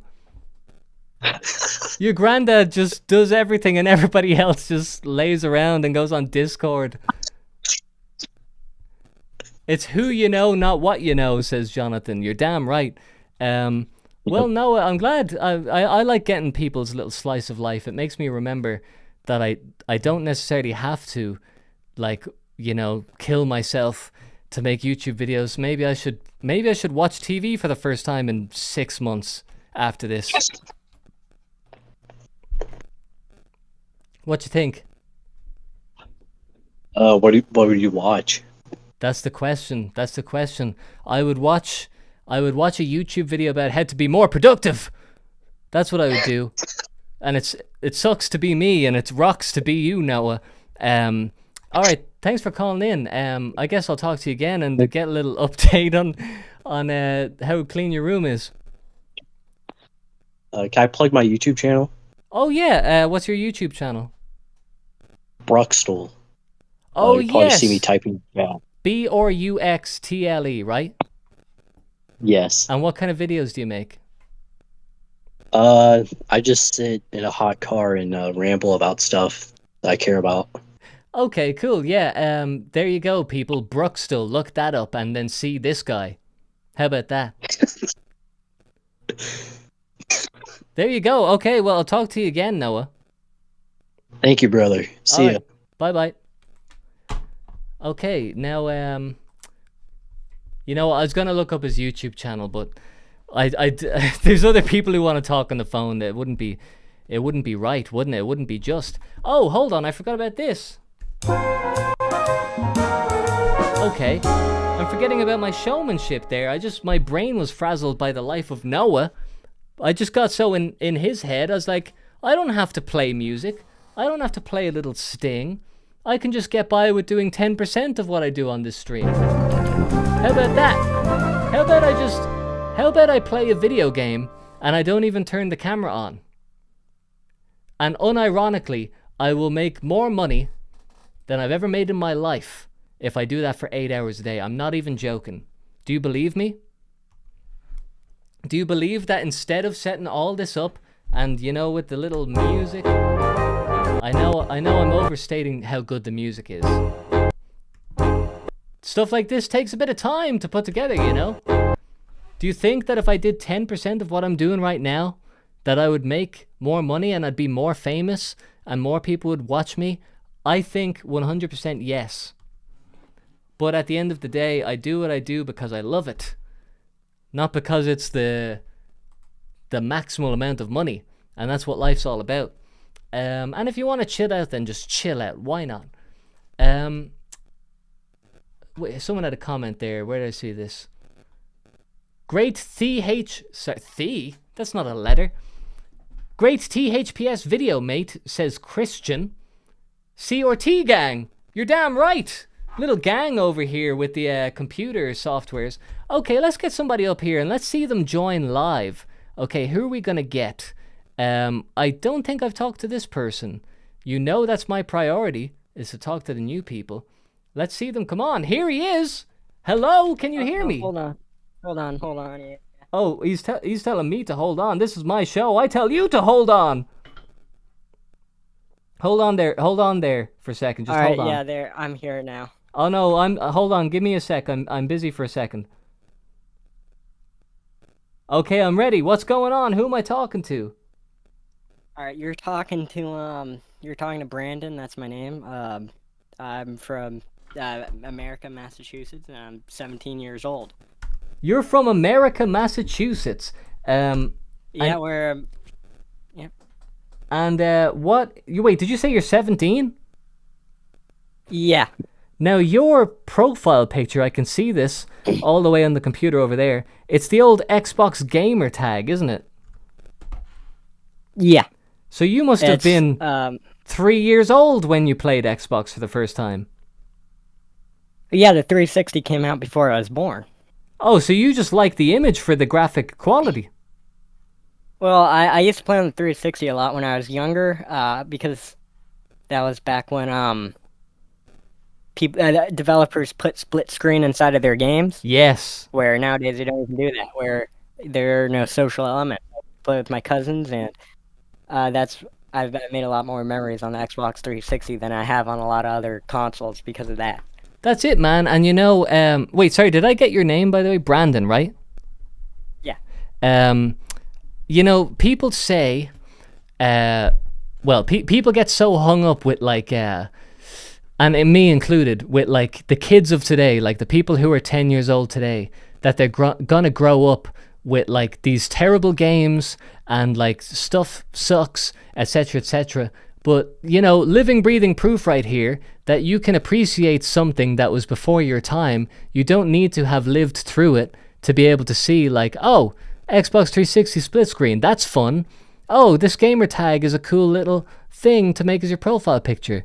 It's just a little funny thing that people think to themselves, that the past is gone. But thank you for keeping it alive, Brandon. What is grinding your gears today? Well, I have like two different or three things I could talk about. Okay, well, let's go with one at a I've already time. pre-written them. Yeah. No, I have three things that you can pick out. Oh, okay. I like this multiple choice. All right, this is a bit of fun for me. Yeah. So I wrote one thing about you know, how people, whenever you make discussions, you got this on your video, no doubt. People say, quit complaining about people enjoying art, you know? Yes. Just quit complaining. You can't complain about it. Okay, so that's thing number one. What's thing number two? Yeah. And then I had I wrote another thing about YouTube and how it's the worst sort of platform because it encourages people to not put much effort into their videos, and it rewards people who are hustlers who steal from people's attentions to create bogus, inflammatory, trashy media. You're talking Like to one right now. You got me pegged, Brandon. You know me. You just described me in no less than 20 words. Okay, what is the third thing that you of this multiple choice? And then the third thing is I don't think I've ever heard anyone talk about it ever. Ever? It's kind of like no. Well, I've like heard people complain about it. This but is, ladies and gentlemen, this is the first time in your life that you will ever hear what you're about to hear right now. Brand new thought, brand new sentence coming from Brandon. Lay it on me, Brandon. There's an epidemic of what I like to call infinity games. There's an epidemic of where you can play of what? Infinity games where you can play like one game. You know, someone who has like 1,000 hours in Gmod or 1,000 hours of League of Legends, whatever game. Well, that's not such a new thing, right? Like technically, World of Warcraft has Well, been yeah, out for a long time. but it's I guess it's probably been as popular, but it's really bad because it pollutes people while they're young. Where if you're a young kid, you can play any game for a real long time. You grow up, and it causes a lot more issues with people in life because it replaces what you're supposed to be doing as a person. All right, well, I'll tell you this. I think the thing that I want to get your perspective on is why YouTube is the worst place that is full of a bunch of people who want to waste your time and just steal your attention for no value, for no benefit, just to waste your life to line their own pockets. I want to know this from you because you're 17 and I don't watch YouTube like really as like a, like a fan. Like I watch YouTube as like, let's just see what is going on here so I can be better informed for my job. So I want to know, like, for you, what are you seeing on YouTube that makes you think people on here are just like wasting time? Is this stuff that you watch? Are you watching stuff and you're like, this sucks? Okay, well, YouTube, it's more specifically the algorithm. YouTube has an algorithmically focused culture where it doesn't promote creativity and it just promotes the algorithm. You can see this if you look at YouTube. YouTube has the most deepest analytics of any social media platform you'll ever see. Yeah. It's insane how much. And it's all things like, this is your watch time percentage ratio. People click off here, and it's like, it's inconclusive to art for it to be something that it's like thinking of it like in a boardroom, YouTube has a feature where you can say which thumbnail gets more clicks, this thumbnail or this thumbnail. It's not which thumbnail is better. It's not. It's like it's like when they swapped out movie posters. Like if you look at old movie posters, like from like the 50s, you'll see movie posters like Vertigo or 12 Angry Men or whatever your favorite movie at the time was, and they all have great illustrations. But if you look toward the future, it's just you see the main actor, like right there, just a picture of his face and two other badass supporting actors right next to him, their names plastered in front. It's not about the actual art. It's about, hey, I gotta see Matthew McConaughey's new movie or whatever. Okay, well, I'll say this, and I kind of hate being the contrarian guy because I agree with everything you're saying. Like, I absolutely do. But just to give kind of the other side, the more I look back into stuff from the past, like you said, Vertigo, Alfred Hitchcock, like one of the greatest movies of all time. I only saw it for the first time like last year. Unbelievable. I actually haven't seen it. Oh, okay. Well, I can confirm. It has amazing. A good movie poster. Yeah, and the poster is really good. The poster is an iconic like piece of advertisement that is art and product. But when you look back into the past, if you actually look at like the entire swath of things that are made, there is a lot of shit out there, and like there will be. Like if you look into like movies of the early 2000s, a lot of people be like, oh, I grew up with movies. Movies used to be great. Spider-Man 2 was great. But there was a bunch of terrible, terrible movies called like Scary Movie and Superhero Movie, which were the definition of slop. And they just get forgotten by time because we had great stuff that shines above it. I think the problem now is that we actually don't have stuff that shines above it. I guess you could say Oppenheimer maybe, but you get very rare gems and you get a sea of shit, where it used to be like there was a sea of shit but there was still like 10 great things per year. I can explain and link it back to you too. Okay. So if you look at cinema, you can categorize it by decades. There's early cinema, which is the golden age, you can see more American propaganda of sorts, and then there were some great, more independent movies being made at that time, like Citizen Kane. But if you go look at the 70s, there's not much commercial waste being produced. Most of it is art, because during the 70s, directors had more creative control, and the studios interfered a lot less. When you compare the 70s to the 80s, when 80s became a lot more bankable, and studios started to finance movies based on action heroes, and then that's where you can see Rambo, and then Rambo 2, 3. That's when sequels were starting to really become a cash printer. If you look at YouTube, YouTube is a lot less conclusive to a place that encourages people to be creative. There is an all-encompassing studio behind YouTube called YouTube. You have to sacrifice your art to become a YouTuber, because if you hold true to your values, then you likely won't get anywhere. Yeah, So, and I just want to say quickly, because Cackle in the chat said Scary Movie is actually a fire movie. Yeah, actually, I'm not saying Scary Movie's a bad movie, but it is like the definition of slop, which is, I've nothing against it, but it is a cheap movie, you know.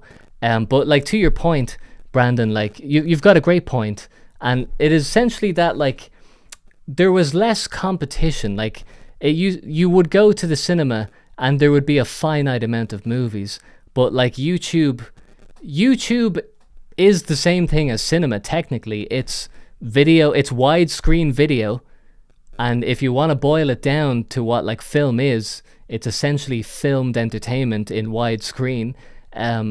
So if people are spending an hour watching a YouTube video, that's an hour that they're not spending watching a movie.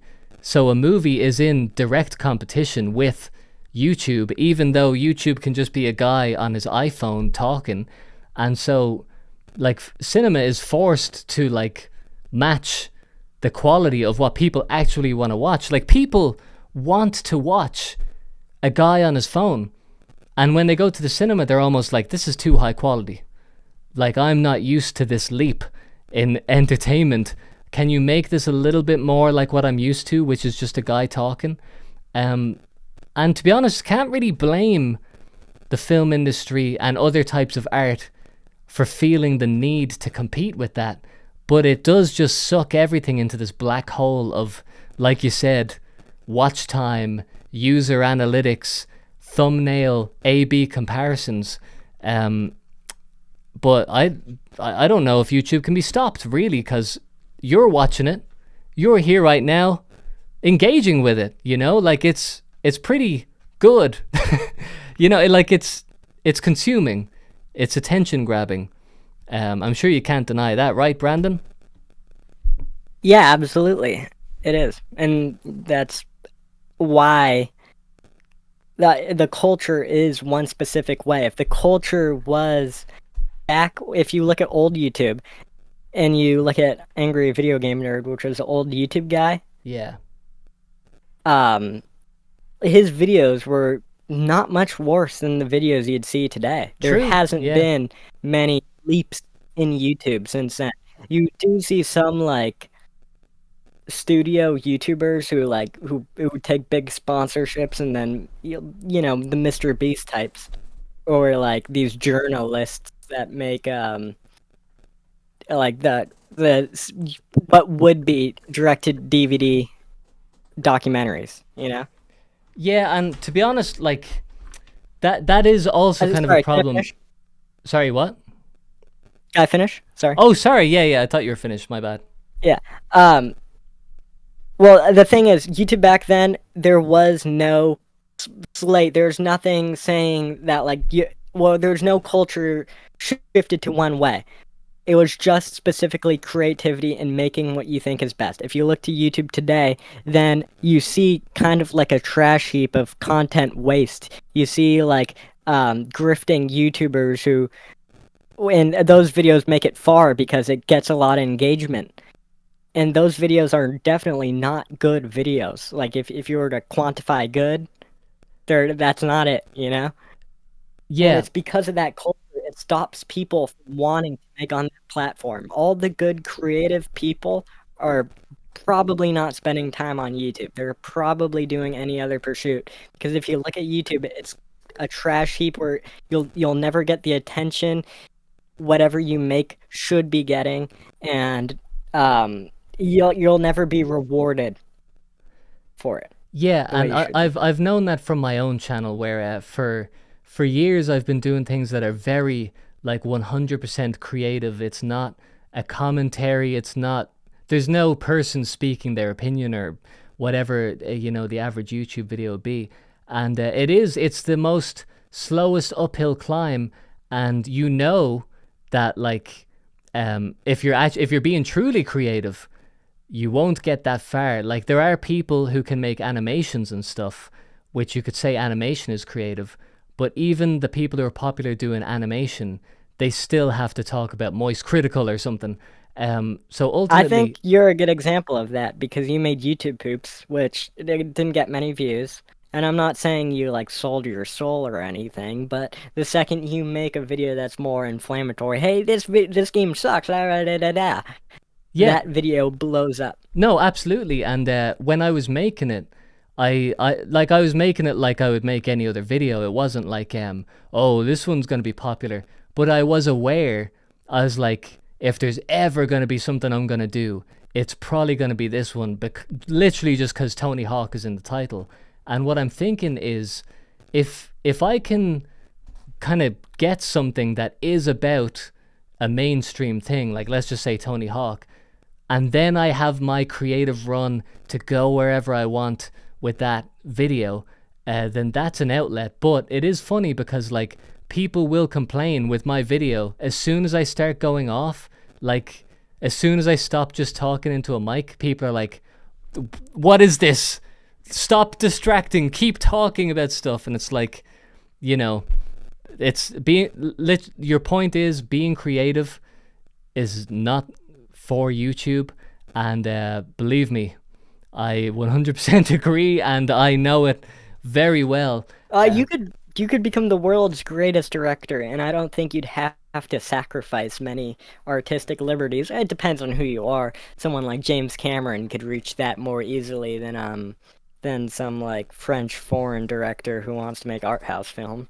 But YouTube, why I bring up film is because film, you can see how the culture how it breeds good art, like a piece of trash isn't going to make diamonds, like something that is the right environment for the right creatives is going to work, and YouTube is not it. That's what I'm saying. Yeah, no, you're right. Like if YouTube was, if we saw success from the best made video, and then people were like, oh, to be successful I have to make a really good video, or like a creative thing, or I have to be in whatever way you define like artistic, then that would be the culture. But the culture is the opposite. And if it was that culture, we'd be getting way far and ahead, getting way better videos. Like an example of like the best YouTuber.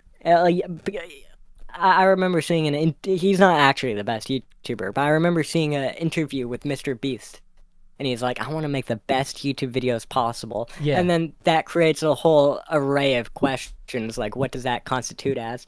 But anyways, when I watch his videos, it's like, then there were 4 contestants left, then there were 3, and then there were 2.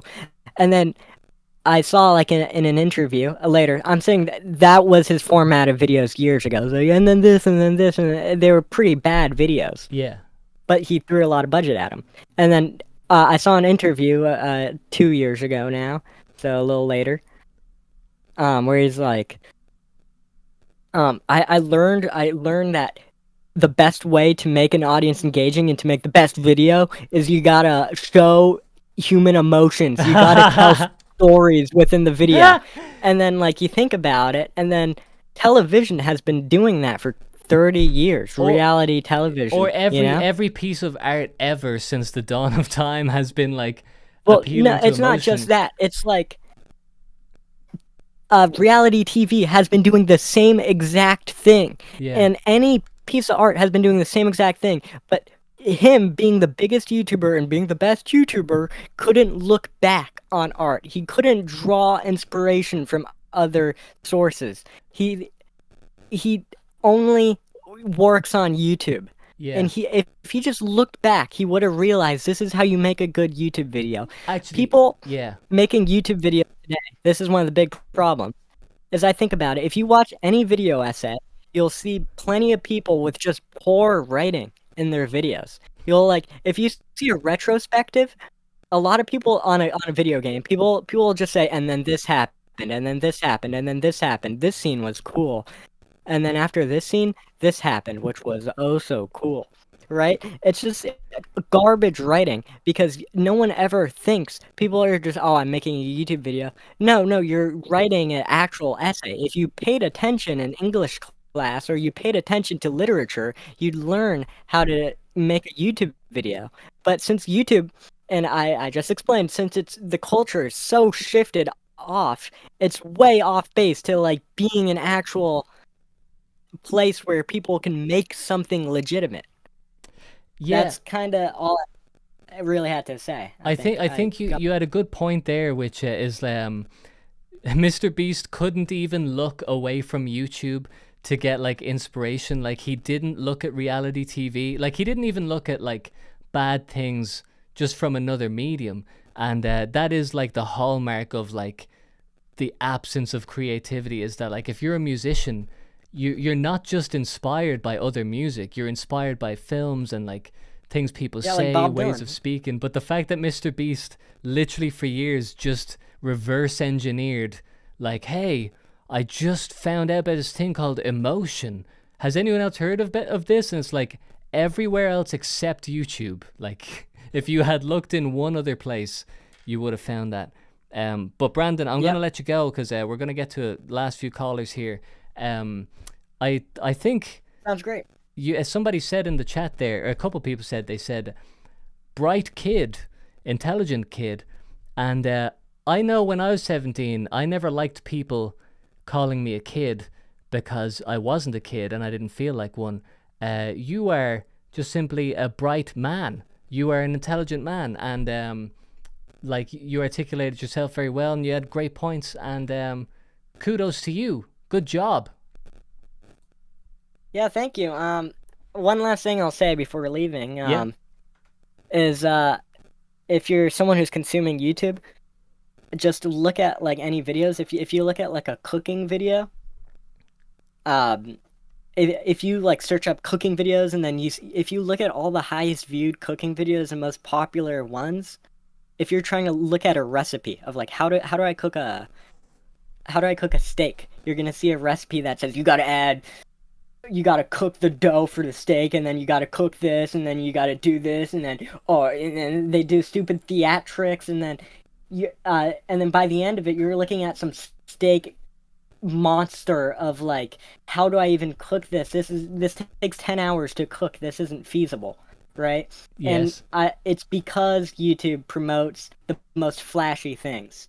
So if instead of looking for like, I'm gonna go look for recipes on YouTube or whatever, I recommend, or anything to learn, right? If you're gonna learn how to like, YouTube isn't gonna give you much practical advice on a subject. It's not gonna give you good political advice that you wouldn't get elsewhere. It's not gonna give you good philosophy you wouldn't get elsewhere. So where do we go to get the good most stuff, flashy, Brandon? popular opinions.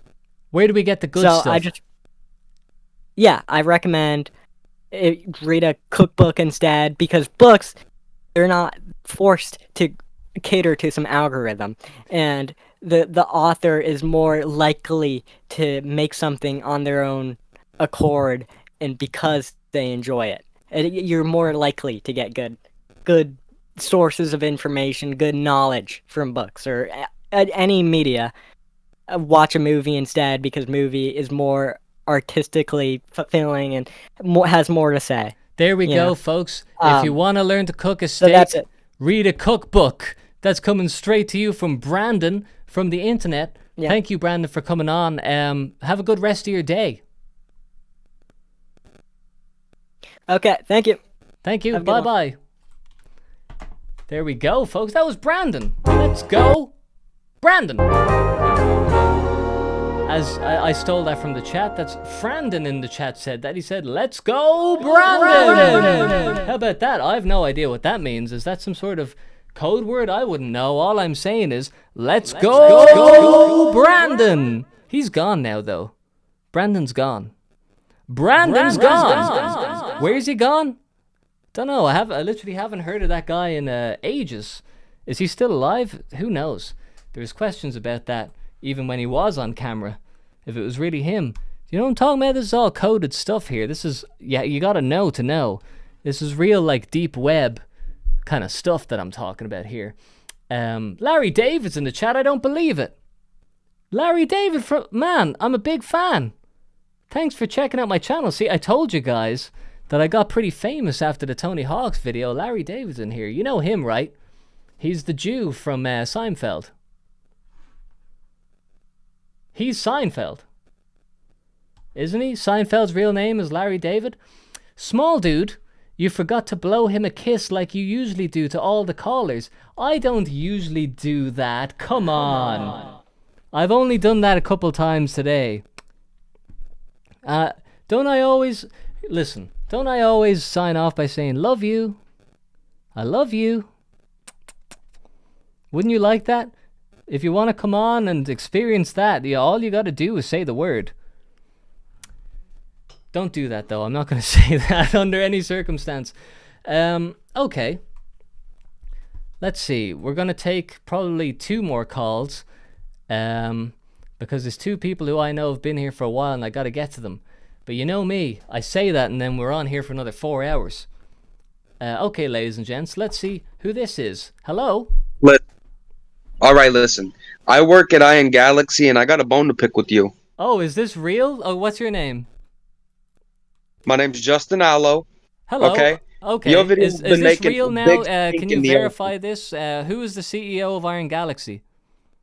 Listen, I could send you a video of me sucking a cockatoo to verify if you don't believe it. But I was a DEI hire, okay? I lost limbs in the Great War of Jan 6, okay? Okay. Your video's been making a big stink in the office. They have these Sibian office chairs. They punish us. They make us sit on them, okay? Now, I've seen the people who work in that office, and I'm well aware that there was already a big stink before I got there, okay? So you don't need to tell fibs to me. I'm already on it. I know how that office smells. All right, this is accurate. But the budget's been dropping. It's been steadily declining, all right? We barely got any Adderall for the Adderall part. Everybody's sleeping on the job. Nobody's getting anything done. And there was a lot of misinformation in your video that I think that we should get to as well. Okay, well, name one lie that I said, because I've never lied in my life, because I read Abe Lincoln's biography and I know how to tell the truth. What lie could I have possibly said? It's impossible for me to lie. I don't know how. Okay, so you neglected to give the information that we didn't know anything about Tony Hawk. When we got the game, when we made the game, we thought it was called Tony's Cock. We went based off of that. We heard it was going to be having men grinding pipes and rails and grabbing things. And we took that premise and we tried to make what we could with it. And you fully neglected to put that in your little video that's blowing up and got all his attention, got all his eyes on you. And I bet you feel real good about yourself for it. Yeah, you know what? I do. Because I was never a fan of the Tony Cox series, which I know they tried to reboot, but it's outdated and it's misogynistic because I know that Tony doesn't actually like doing that stuff, okay? It's something he learned in fraternity college, and then they force him into it because that's his public image. They're like, Tony Cock, and he's like, yeah, you want this check? You want royalties from this game? You're going to have to do what we love you to do. And obviously we know that Tony Hawk has outshined Tony Cock, and he's taken over his identity. That's nothing to do with me. I personally was a fan of the Tony Cock games, and I wanted them to remake them, but they refused. You refused. You work for Iron Galaxy. Why did you not make Tony Cock? We didn't do nothing. Look, listen. Tony Cock's Pro Gay Spurg was the best game of 2025, okay? And I'll tell you, as a pro gay with Asperger's myself, we put a lot of effort into that. Another thing that you neglected to tell your little audience was that we forced Lacey Baker in as some kind of trans agenda thing. Listen, let me tell you, Lacey Baker still had a taco when we had the idea to put her in the game. We had to completely recraft the model and put a bulge in. And believe me, buddy, that bulge is canon. All right, you can go in person, you can check it out yourself. Everything was graphically detailed down to a T. We didn't put that in your little video. Yeah, I didn't put that in the video because it makes me sick. And I seen that little behind the scenes thing that you have on your website, irongalaxy.com/Leslie Baker. And I've seen that little photo where you get into the code and you have her little pants on, and then you use the mouse on the screen to pull the pants down and then to mess around with the willy a bit and then pull the pants back up. And I said I should include this because I know that's what you want, Justin from Iron Galaxy, but I'm not going to do what you want because I'm the owner of my own channel and I get to do what I want on here, okay? I get to do the sound everything. Listen, I was trying to tell you this. Look, I know you got callers waiting for you, so I don't want to take up too much of your time, but the office punishes us, buddy. This is a real job. They got these Sibian office chairs they make us sit on, right? Every time we do bad, they crank that thing all the way up to 100. They make us sit on it, all right? And you like Family Guy. I'm a company guy. You should understand. I'll ride and die for this company. Lately, it feels like I've been doing more riding than dying, though. Well, and it's all because of your little video that's blowing up. You also had the audacity to say that we trashed Neversoft. Now, let me tell you, buddy, as a person that works at Iron Galaxy in the office, not all of us are Neversoft. We're Neversoft. Ever. Okay, I get it. There's a big stink. You're in a big stinky office and you're always hard, okay? I'm impressed, Justin. Okay, well, thanks very much for sharing your little opinion there. How about you go back to obscurity where you came from? Because I'm famous now and you're not, Justin. Nobody knows your name, Justin. They know my name. Sorry, what was that? I was talking over you. I didn't mean to interrupt. Me on. You know what? But the next time you make a video, it better be good and it better be factual. That's all I'm going to say, buddy. All right. Well, all I'm going to say is thanks for watching my video and thanks for the continued support and that you hope that my next video will be successful. So thanks a lot. Yeah, thanks a lot. You're welcome. Love the videos, by the way. Okay, thanks. And thanks for coming on. It was great to talk to you. All right, no problem. Thank you. All right, bye-bye. Okay, there we have it, folks. That was Justin from IG. Lovely guy. Not familiar with him, but you know, I'll check out his interviews and stuff. I'm sure he's a lot of very insightful stuff to say. Justin on the Discord. Okay. Never soft, always hard. There we go, folks. Some funny characters in here, you know, like life is stranger than fiction, reality stranger than fiction. Limitation is. Oh wait, that was just okay. I saw Justin in there now. This guy is the next one. Shala the Prinny donated $1 through Super Chat. I feel like with this pen I can touch the text and make it go away. My magic wand. Thank you, Shala. Thank you for the $1. I will spend that on Tony Hawk's DLC. All right, let's get this next caller in because they've been sitting there waiting. Let's see what they have to say, folks. Funny show, this. Funny show. Hello? Hey. Hello? Second time. Who am I talking to? It's Shal again. Oh, this is I don't believe it. This is Shala. Okay, live in the flesh. What is grinding your gears today, Shala? So, well, there's two things I want to say. Okay, let's go for the most important pressing issue first. Well, this will be talking about like an earlier thing you said. But have you ever seen Mad Men? I mean, I seen a couple episodes many years ago.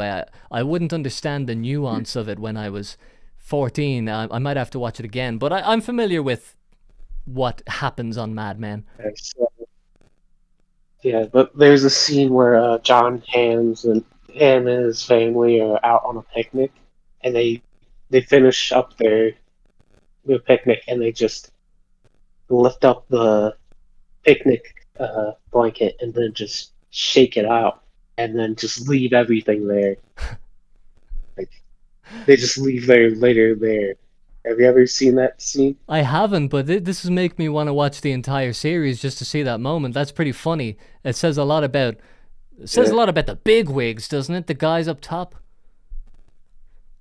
Yeah, it's just one of those things. Like, did people just have that little care about the environment back then that they just shook out their litter and just didn't care?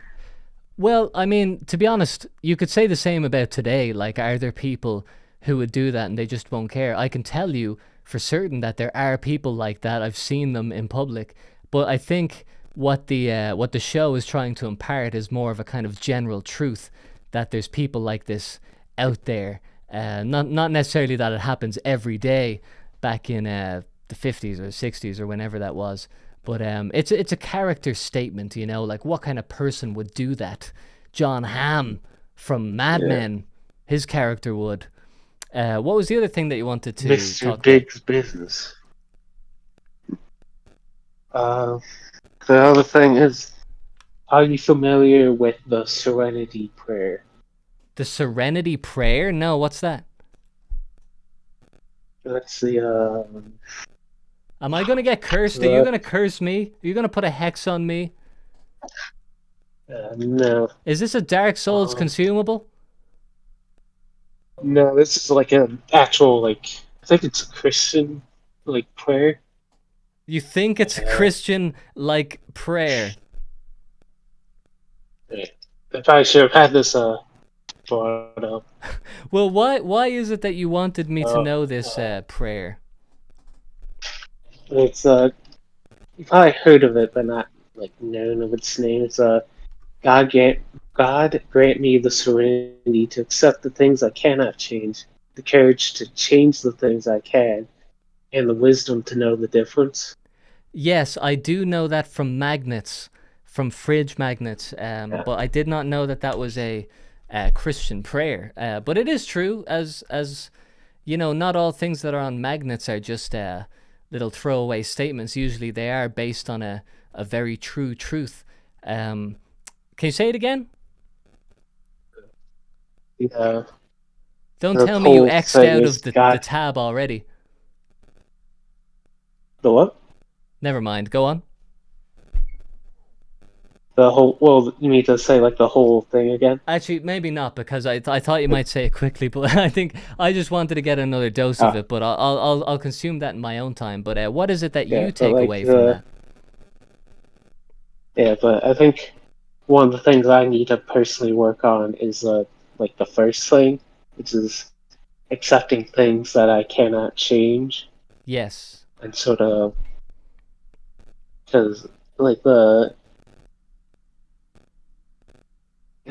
sort of things that like make me very annoyed with like the seeing other people's opinions online. Yeah. I mean, ultimately, that is the thing that, like, you know, I get that I made a video kind of saying that, like, things are like this and it's not good and that people get annoyed about it. For me, making the video makes me feel like I've done something about it. And it's not my intention to make people mad about it and to just kind of have to sit there with the knowledge. But I just felt like I want to at least say something and like do a good thing so that people know about this.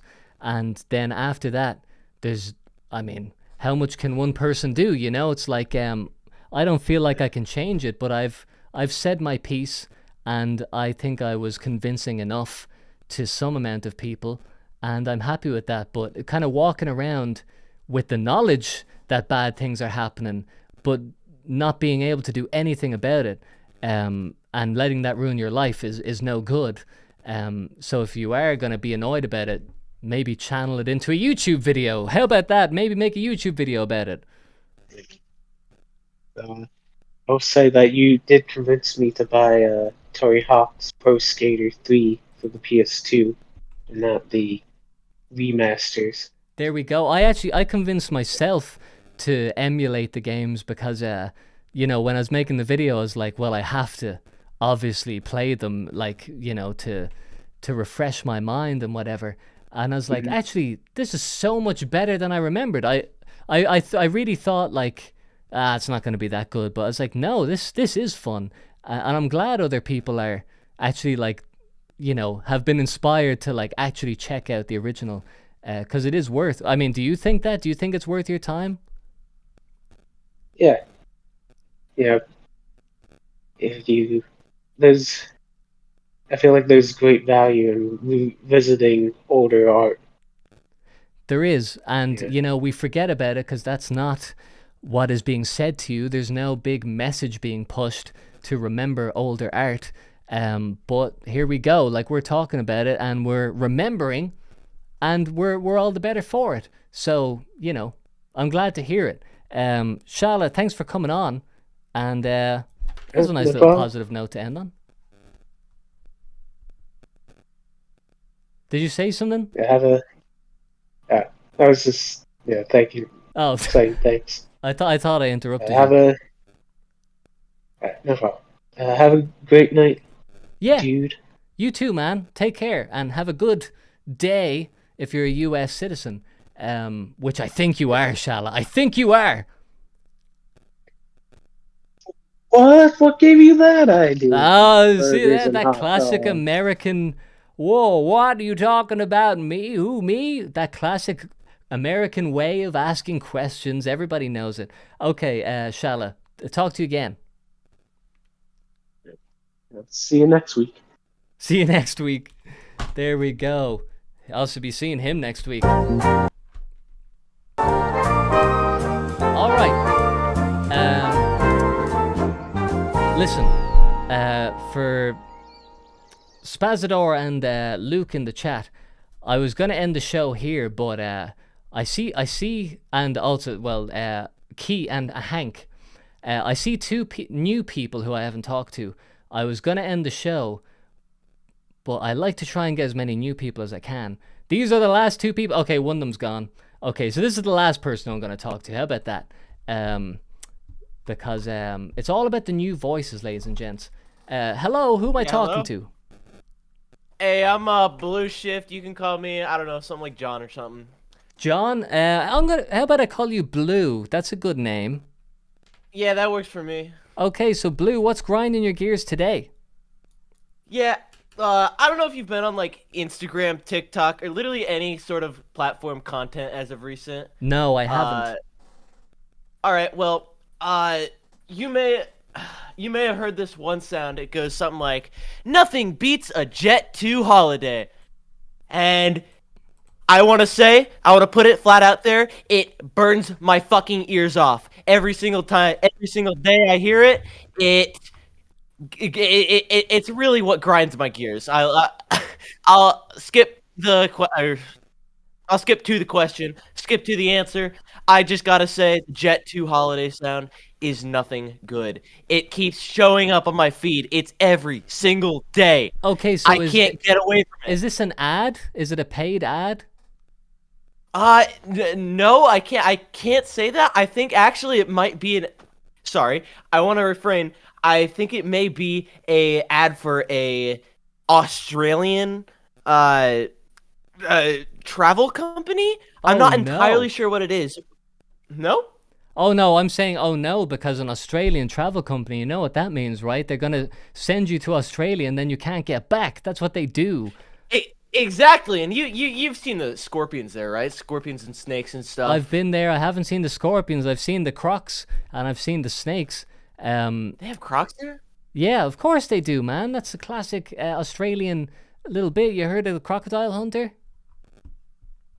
That's right. No, you're right. I thought those were only in Florida. Brian, the God, with the $5. Thank you, Brian. He says, that audio makes me want to blow my brains out. Thank you so much, Brian. You're saying exactly what I need to say. Okay, so it's confirmed that the people know what you're talking about. Thank God. You know, maybe it's a geographic thing, or the fact that I'm not on those terrible websites. But so there's just I don't really know what to say about this, but yeah, everyone seems to know what this is. Jet 2 is a UK travel company. Why did you think it was Australian?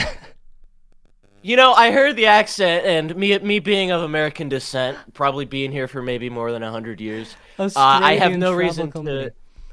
I have no reason to defer the voices of Australian accents and British accents. Well, there is. If you need to go to one of those countries, you might want to make sure you're going to one or the other, because you'll find there's a big difference then once you end up in Uluru, out in the outback. I mean, I suppose you're right. But like, let me tell you this, Blue. You said that there's an ad and you can't get away from it. But do you know what I'm gonna say? What? That there's a way. What if I told you there was a way to never hear that ad again? What's your proposition, though? My proposition, and you'll never believe this. It's free. Do you see what I'm getting at here? It's free, and you can do it right now. You don't have to download any nefarious software. There's a way to never hear that ad. Do you want to know what it is? I'm beginning to start putting pieces together. I think you're putting it together, but I'm going to say it anyway. Just don't go on Instagram. Wow. Yeah, man, try it. It's that's free. Some genius advice right there. Yeah. Yeah, come on, ladies and gentlemen. That's exactly what I want to hear. Over here. Get off Instagram. Yeah. So that's just a little bit of that's advice from me to you. Just don't ever go on Instagram again. Is there even anything good on there that you like to see? Is it worth your time? Your account is on there, isn't it? I don't post anything on. You do not need to see anything I post on Instagram. Let that be known. You can go your whole life without following me on Instagram. You won't be missing much, I tell you that. I mean, they got let's see, American football recaps. Me personally, I'm a fan of the Cardinals. Go Cardinals. But you don't need to go on Instagram to know what the Cardinals are doing. You can just put on television. Well, that's the thing. I don't have cable. I don't have cable TV. I can't really see anything because YouTube TV doesn't stream it. What else is there? Hulu TV doesn't stream it. Fox News TV doesn't stream it. Our first caller in tonight had an interesting thing called Option 3. Are you familiar with that? I'm not familiar with Option 3. Okay, so Option 1 is that you can go on Instagram and be forced to see the Jet UK travel ads so that you can get your football information. Option 2 is to get off Instagram and never go on again, but then you might not know what's going on with your favorite football team. But here's the thing. Option 3 is kill yourself. Now that's something that we found out about earlier, that there's actually an Option 3 for any problem that you may have in life. There's an actual third option. There's always a third option. And like, would that interest you in any way? That maybe this just isn't for you. Maybe you get reincarnated if you believe in that. You might become a crocodile. Damn, I ain't never thought about it like that. Yeah, maybe like, oh my God. Yeah.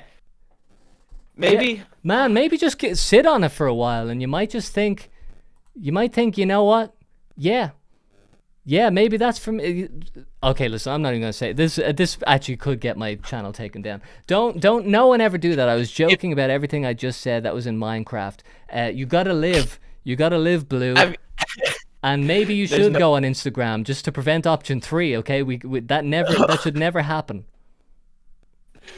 But you don't understand. There's too much Jet 2 Holiday on my feed. Yeah, listen. That's the problem that we're here. There's just too much Jet 2 on your feed. It's not the end of the world, man. You gotta live. Please, you gotta live, Blue. Please, for me. Okay. Okay. I'm going to live, but I want to leave you off with one more question before I leave here. Okay, this will be the final question of the show, folks. The last cue, the final cue down. Okay, let's see what it is. What is it? Yes, you were talking about it just a second ago. Uh-oh. If you were reincarnated into anything you want to be, what would it be you want to be reincarnated into? Actually, I would not have had an answer to that question until about 2 months ago when I got a puppy. And I realized that he has the greatest life ever. I give him everything, all of his food. I play with him. I give him walks, take him to the park. I even roll down the window in the back of the car so he can smell the sea when he passes by. And I just think, I wish I was him. Why do I have to be me? I wish I was him. It's so simple. Do you have a dog? I do not. I have to. You're gonna call me a loser, but I have 2 cats. But, now one thing I would not be is a cat, and you probably know that, right? Oh yeah. Oh, for 100%. Arrogant animal. I'm sorry, I know you've got cats, but I had a cat once. Wasn't a fan. Let's just say that.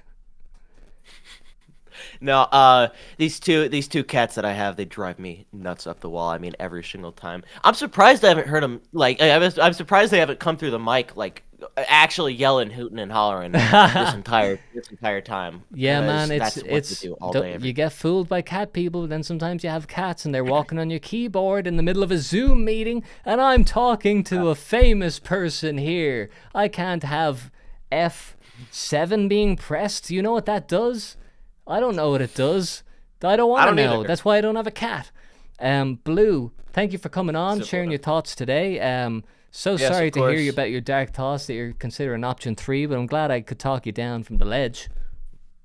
I do gotta say, nothing beats a Jet 2 holiday, so... That's it. Here, I listen, really if there's one thing we've so learned much. is that Jet 2 holidays, you gotta get them. Go over to Australia with Jet 2. How about that? Yeah, Australia. All right, man. Take care. Yes, you as well. All right, have a good day. Bye-bye. Goodbye. All right, and there you have it, folks. Yeah. Okay, now, a little bit of chit-chat before we end the show, because the show's ending imminently. I have to read our sponsor for today. Today's episode is sponsored by flowers. Are you looking for a lovely thing?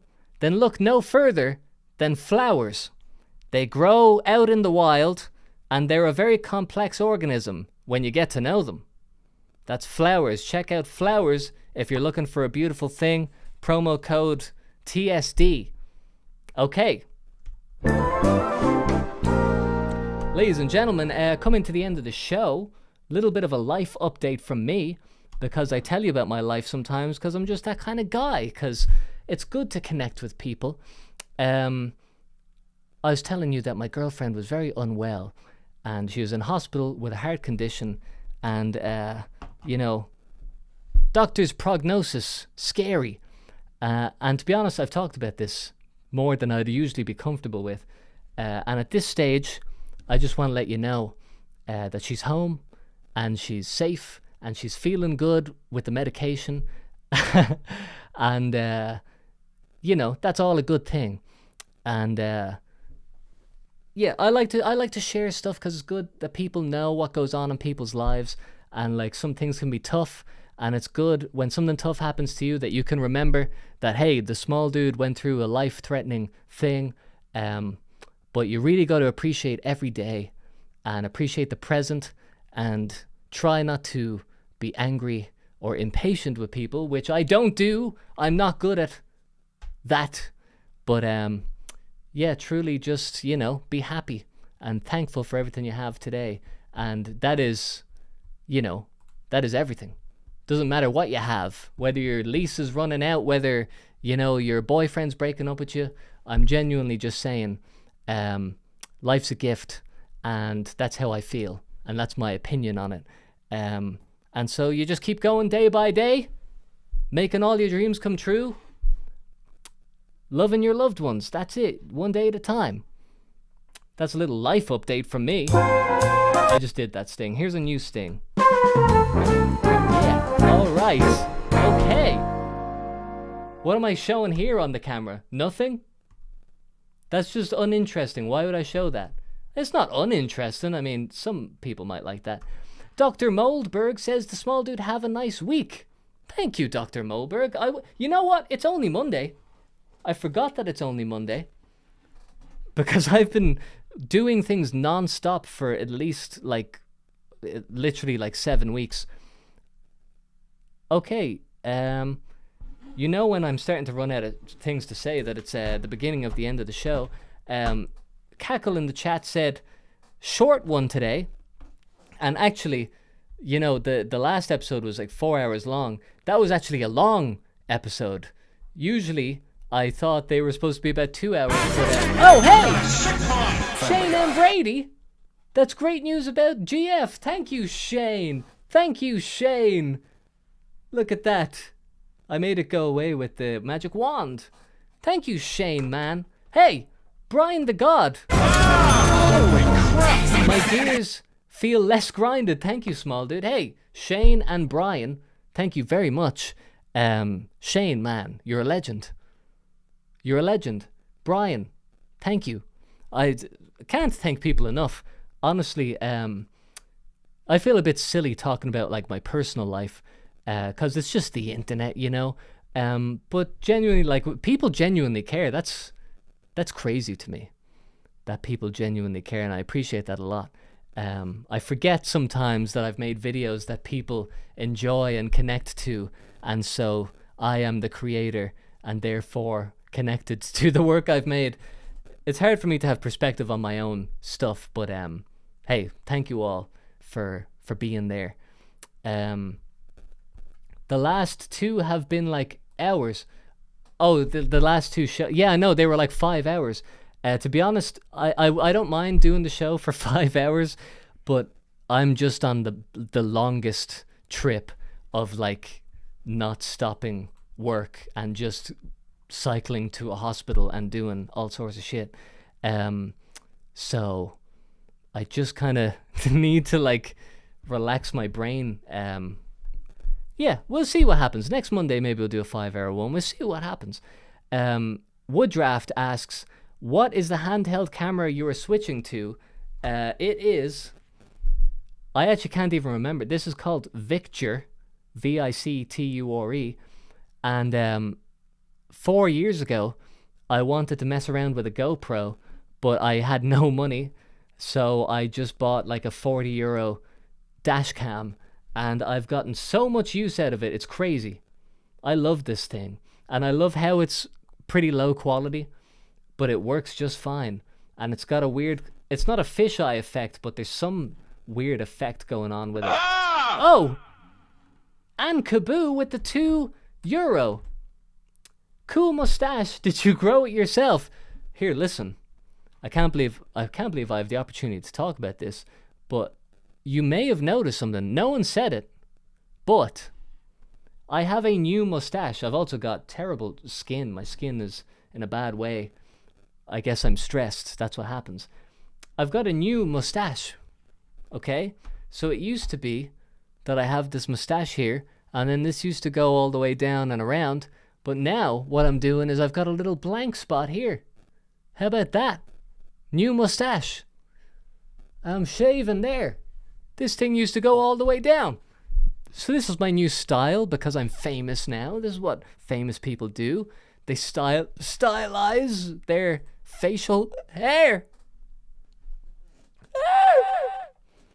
Alright, burping and doing all sorts of stuff. Maybe, you know what I should do on this show? I should have a moment where I talk to the live chat. Let's see what that looks like. Oh, wait, no! No!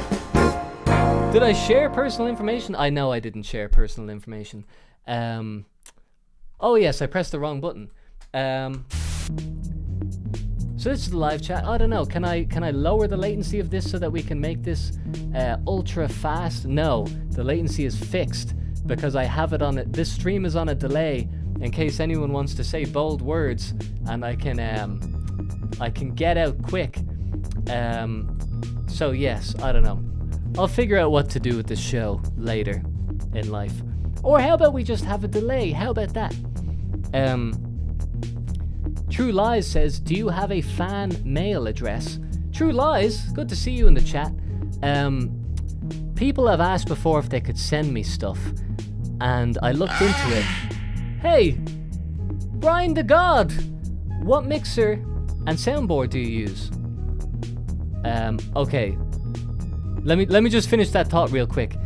I looked into a PO box, and you have to pay like €70 a month to have a place that people can post things instead of it coming to my house.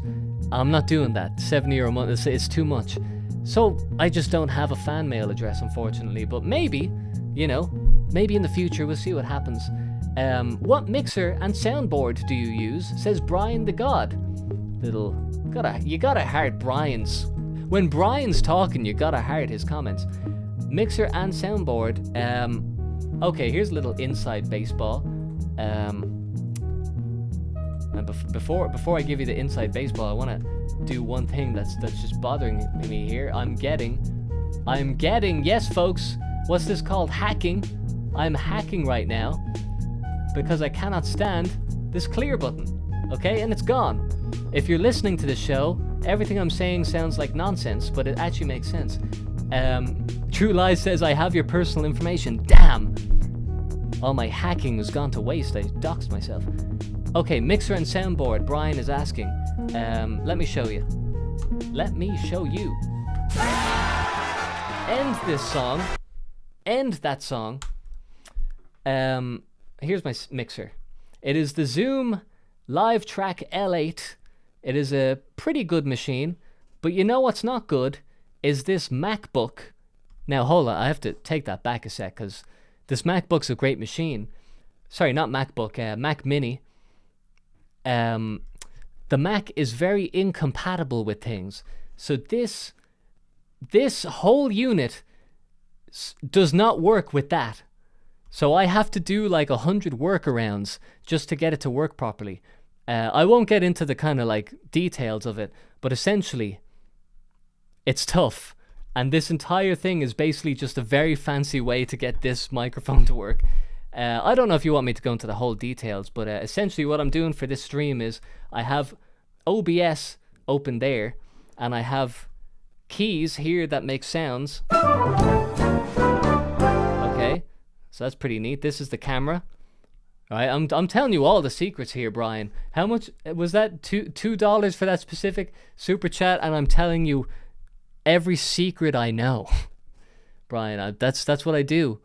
For specifically for one super chat for $2, I'll tell you everything. Soundboard here. They're just tied to the hotkeys, and that's about it. This thing here, basically, look, this is nerd shit right here. I know most people don't care, but these faders, all these ones, all of those go into this red fader. And everything you hear is just on this master fader. You cannot do individual tracks on this mixer with a Mac. So, yeah, here's what it looks like when I play music. It goes through that thing, right? And I think that should be sufficient information. Mac 7 says, Mac sucks. Now, you wouldn't expect that coming from Mac 7, wouldn't you not? With a username like that. Cool setup at least, says True Lies. Honestly, I've made it work. It took a while, but I've made it work. I learned how to get the technology going.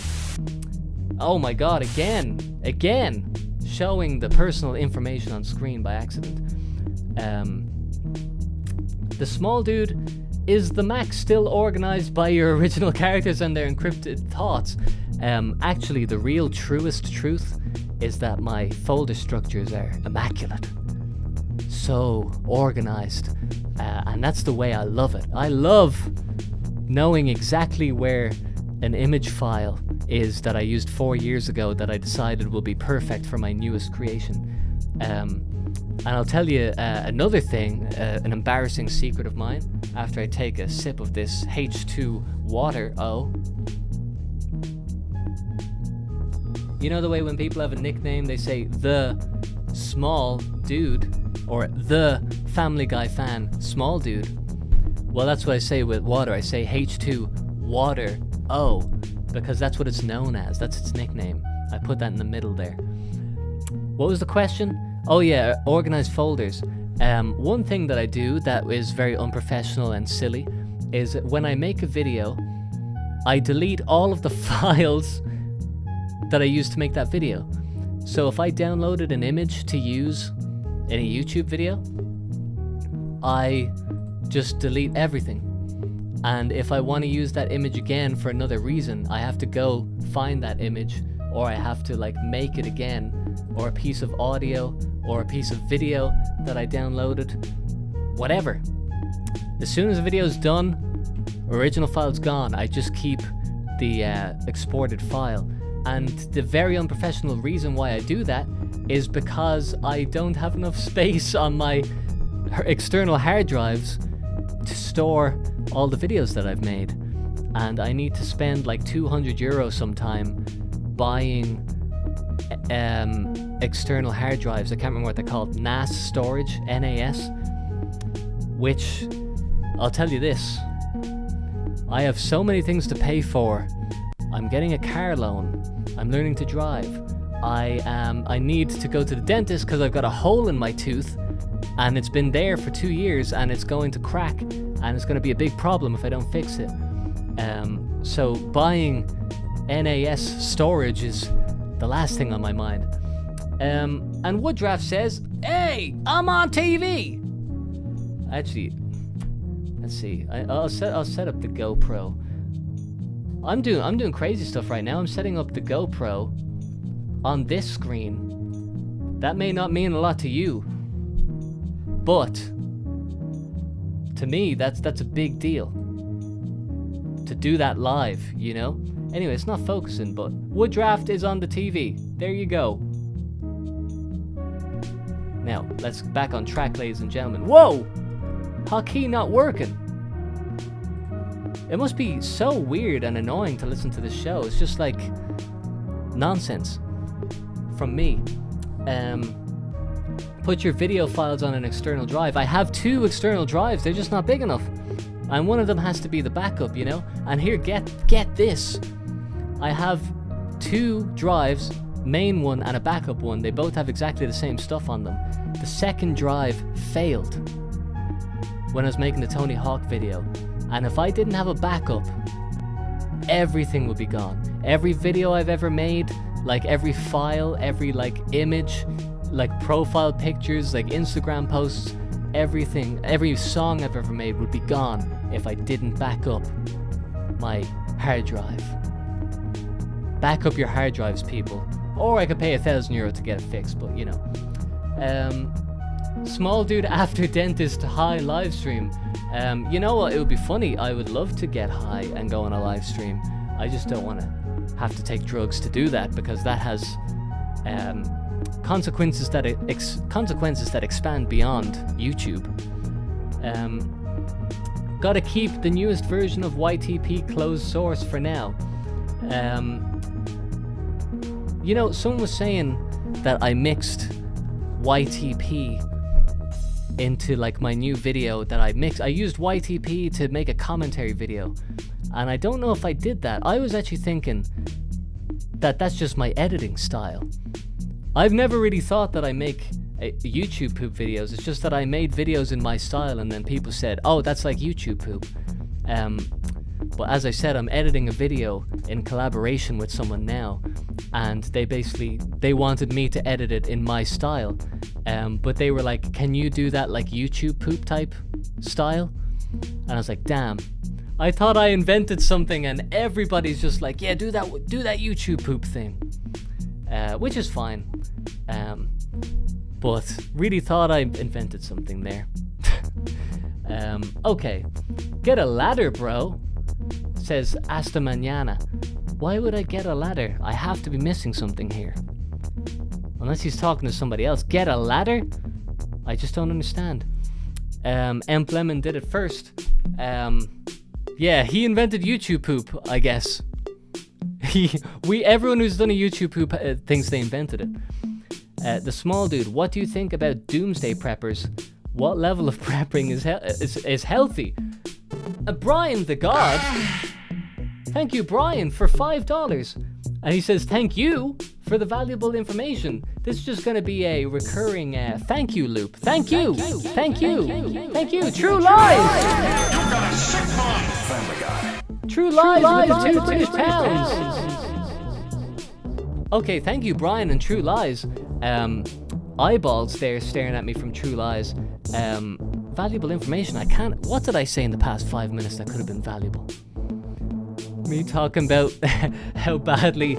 You know what? I say how badly I manage my storage. I actually am really, really efficient. It just bothers me that I'm not more efficient. And doesn't that say a lot about me and my standard of excellence? Oh yeah, get a ladder to get high. I said I wish I could get high. You said get a ladder, bro. Listen, I thought I was the comedian. Maybe you should get on here, Asta Mañana. And here's another little fact. I have so much to say to you that I didn't realize. Maybe the second half of this show... Hey! No! Thank you, he says. You got a sick mind! Brian the God, I'll finally be able to go to the dentist pretty soon. Thank you, Brian the God. Here, listen, if it's valuable information that you want... Maybe this show should just be full of valuable information. Are you sure you'd want that? No, you'd rather hear phone calls from people from Massachusetts, right? You don't want to talk to me directly through text. You want to hear other people on the phone talking about video games, right? You don't want to hear valuable information. What was I saying 2 seconds ago? Oh yeah. Oh, we don't appear on screen, folks. It's Larry David. Oh! Brandon with the 10 US credits. US. Why am I trying to reinvent the wheel here? $10. I don't want to be a misinformation spreader. YTP is the people's first, no one else. Oh, YTP belongs to the people and no one else? Is that what you're saying? Yeah, to be honest... Look, I don't know how kind of like ironic I'm being here or whatever, but YouTube poop as a format does just actually belong to people. There is no creator, there is no inventor. It's just something that people naturally come to the conclusion of doing. I don't know if that's what you're saying there, but YTP is the people's first, no one else. No one owns YTP. Thank you, Frandon, for that. Let's go, Frandon! Frandon! Let's go, Frandon! What a name. Does anything matter if we don't appear on screen, says Larry? Listen, I've just discovered a little secret here. I don't know if iShowSpeed wants to copy this. Put the people on the screen. They love it. They love it, folks. Maybe this will be a 5-hour stream, who knows? Small dude, when I called her earlier... Oh, you're Brandon. I accidentally set my mic settings wrong and I sounded like a high-pitched alien fetus. So that's Brandon from earlier sounded like a high-pitched fetus. I don't know what kind of settings you were messing with that made that happen. But that's okay, now I know. You don't have to prove that to me, but maybe the people watching, maybe you won't get as many mean insults now. Who's that high-pitched alien fetus who's on? I want to kill him. They won't be saying that anymore. Next time you come on, you'll say, hey, this is Brandon. The small dude, I don't see a Streamlabs... Oh, I forgot to put the link in the bio. I don't believe it.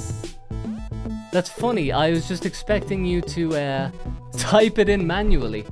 I also haven't included the Streamlabs thing here. Okay, for those who don't know what I'm on about, Streamlabs lets you keep all the money from a super chat, and at the expense of it being a little bit inconvenient, because obviously it's more convenient to send a super chat on youtube.com. Trying to find out how to copy. Now I'm too lazy to actually just type it in myself. Okay, I'm gonna put that in the description now. I wonder if it changes live. I wonder. Yeah, it does. Thank you for letting me know. It's funny that like I feel real bad for being a salesman on YouTube, because that is what you have to do. Like you have to like promote your stuff, and you have to like do stuff and explicitly tell people, hey, I have a Patreon, blah blah blah. You have to do all that stuff, and I always feel like a dirty salesman when that happens. But then I get on a live stream and people are like, small dude, you forgot to tell us how to give money, and I'm like, oh yeah, I forgot that people want to do that because they like the channel, not because I'm tricking them into doing it. Hopefully small dude sees, says Cackle. What? Hopefully I see what? Oh my god, tried to donate to Streamlabs but had no luck. What could have gone wrong, Brian? Oh, this is Brian saying it. Okay. Listen. 4 years from now, I'll have figured out every small technical issue. There won't be streams full of me trying to get this thing to work and setting up hotkey settings while being entertaining and funny. You won't be seeing that in 4 years' time when I do this every single Monday. Setting up hotkeys live. You know what? Maybe I get a bit of a kick out of it. Maybe I like it. Maybe it makes me feel like the man when I set up hotkeys properly and I actually remember to include links in the description. Because then stuff like this happens and I'm like, you know what? This is another innovation in live stream technology. This is another innovation in live stream technology. Hold on. This is another innovation in live stream technology. That's you. That's what you look like. See that? That's you. Anyway, when we talked about something, I felt like there was valuable information that was being... Wait. I felt like there was valuable information that was being shared by someone who was talking. I don't know if it was me. Okay, so apparently that link's not working. My God, man, I can't. You know what? Maybe I just shouldn't be online. Maybe this is my punishment. This is the universe's way of telling me I'm not cut out for it. Look, I know you know how to make cameras and stuff. You know how to like turn cameras on. Okay, I fixed it. Just watching me do tech support. Hey, remember at the start of this stream, that won't be included because the stream's gone now, but remember at the start of this stream that doesn't exist anymore and I didn't know how to get the video working? I used PayPal and it was easy on Streamlabs, says Luke1947. Alright, I feel a little bit rude just talking about bank stuff. Brian the God says, give us your bank login info for easier donations. Yeah, how about I put my IBAN down at the bottom of the screen. That'll be another innovation, another live stream innovation that I invented. I basically am the CEO of YouTube. Haven't I, sir? Hopefully I don't get the big C. That's terrible. I shouldn't have said that. That's very insensitive. Okay, it's coming up to 9 p.m. It is actually 9 p.m. on the dot. Listen, here's what's coming up next, right? I'm probably not going to take a break. I'm probably just going to go straight into making my next video. Got a few projects that I'm commissioned to do. I got to finish them first. I'm thinking of ideas for a video, and it's tough because people expect things now, and the video that I want to make is not exactly what people expect. You know, people want me to do a video game review. I am incapable of like doing the logical thing generally. So anyway, I'll get working on a video soon. Another live stream next week and more of these. This has been fun to hang out with people. Luke says WTF's an IBAN. That is an international bank account number. I thought that was worldwide. Maybe it's just in Europe. Add a link to your Bitcoin wallet. I actually used to put my Ethereum address because I'm silly and didn't get into Bitcoin and keep saying it's too late. Thankfully, I'm invested in GameStop, which has 4,000 Bitcoin, so I'm not going to miss out. But I put my Ethereum wallet, and then I don't know what, I just got paranoid because I don't know what you can do with that information. But one guy did send me Ethereum, and I was like, wow, that's crazy. Like, yeah, I couldn't believe it. This guy was like, I sent you Ethereum. I was like, that was actually really cool. It was like, it felt like much more money. You know what I mean? It felt like a new form of money. It is! Brian the God! Ah! Don't forget to step back, breathe some fresh air. I think Brian the God made this new music, come on. Brian the God, don't forget to step back, breathe some fresh air, and enjoy a walk with your dog. Man, Brian. Every morning I walk my dog. Every morning I walk the dog. And every morning I say I don't really want to do this. And every morning after 10 minutes of doing it, I'm like, I wish this would never end. I don't know why. It's the same with like working out.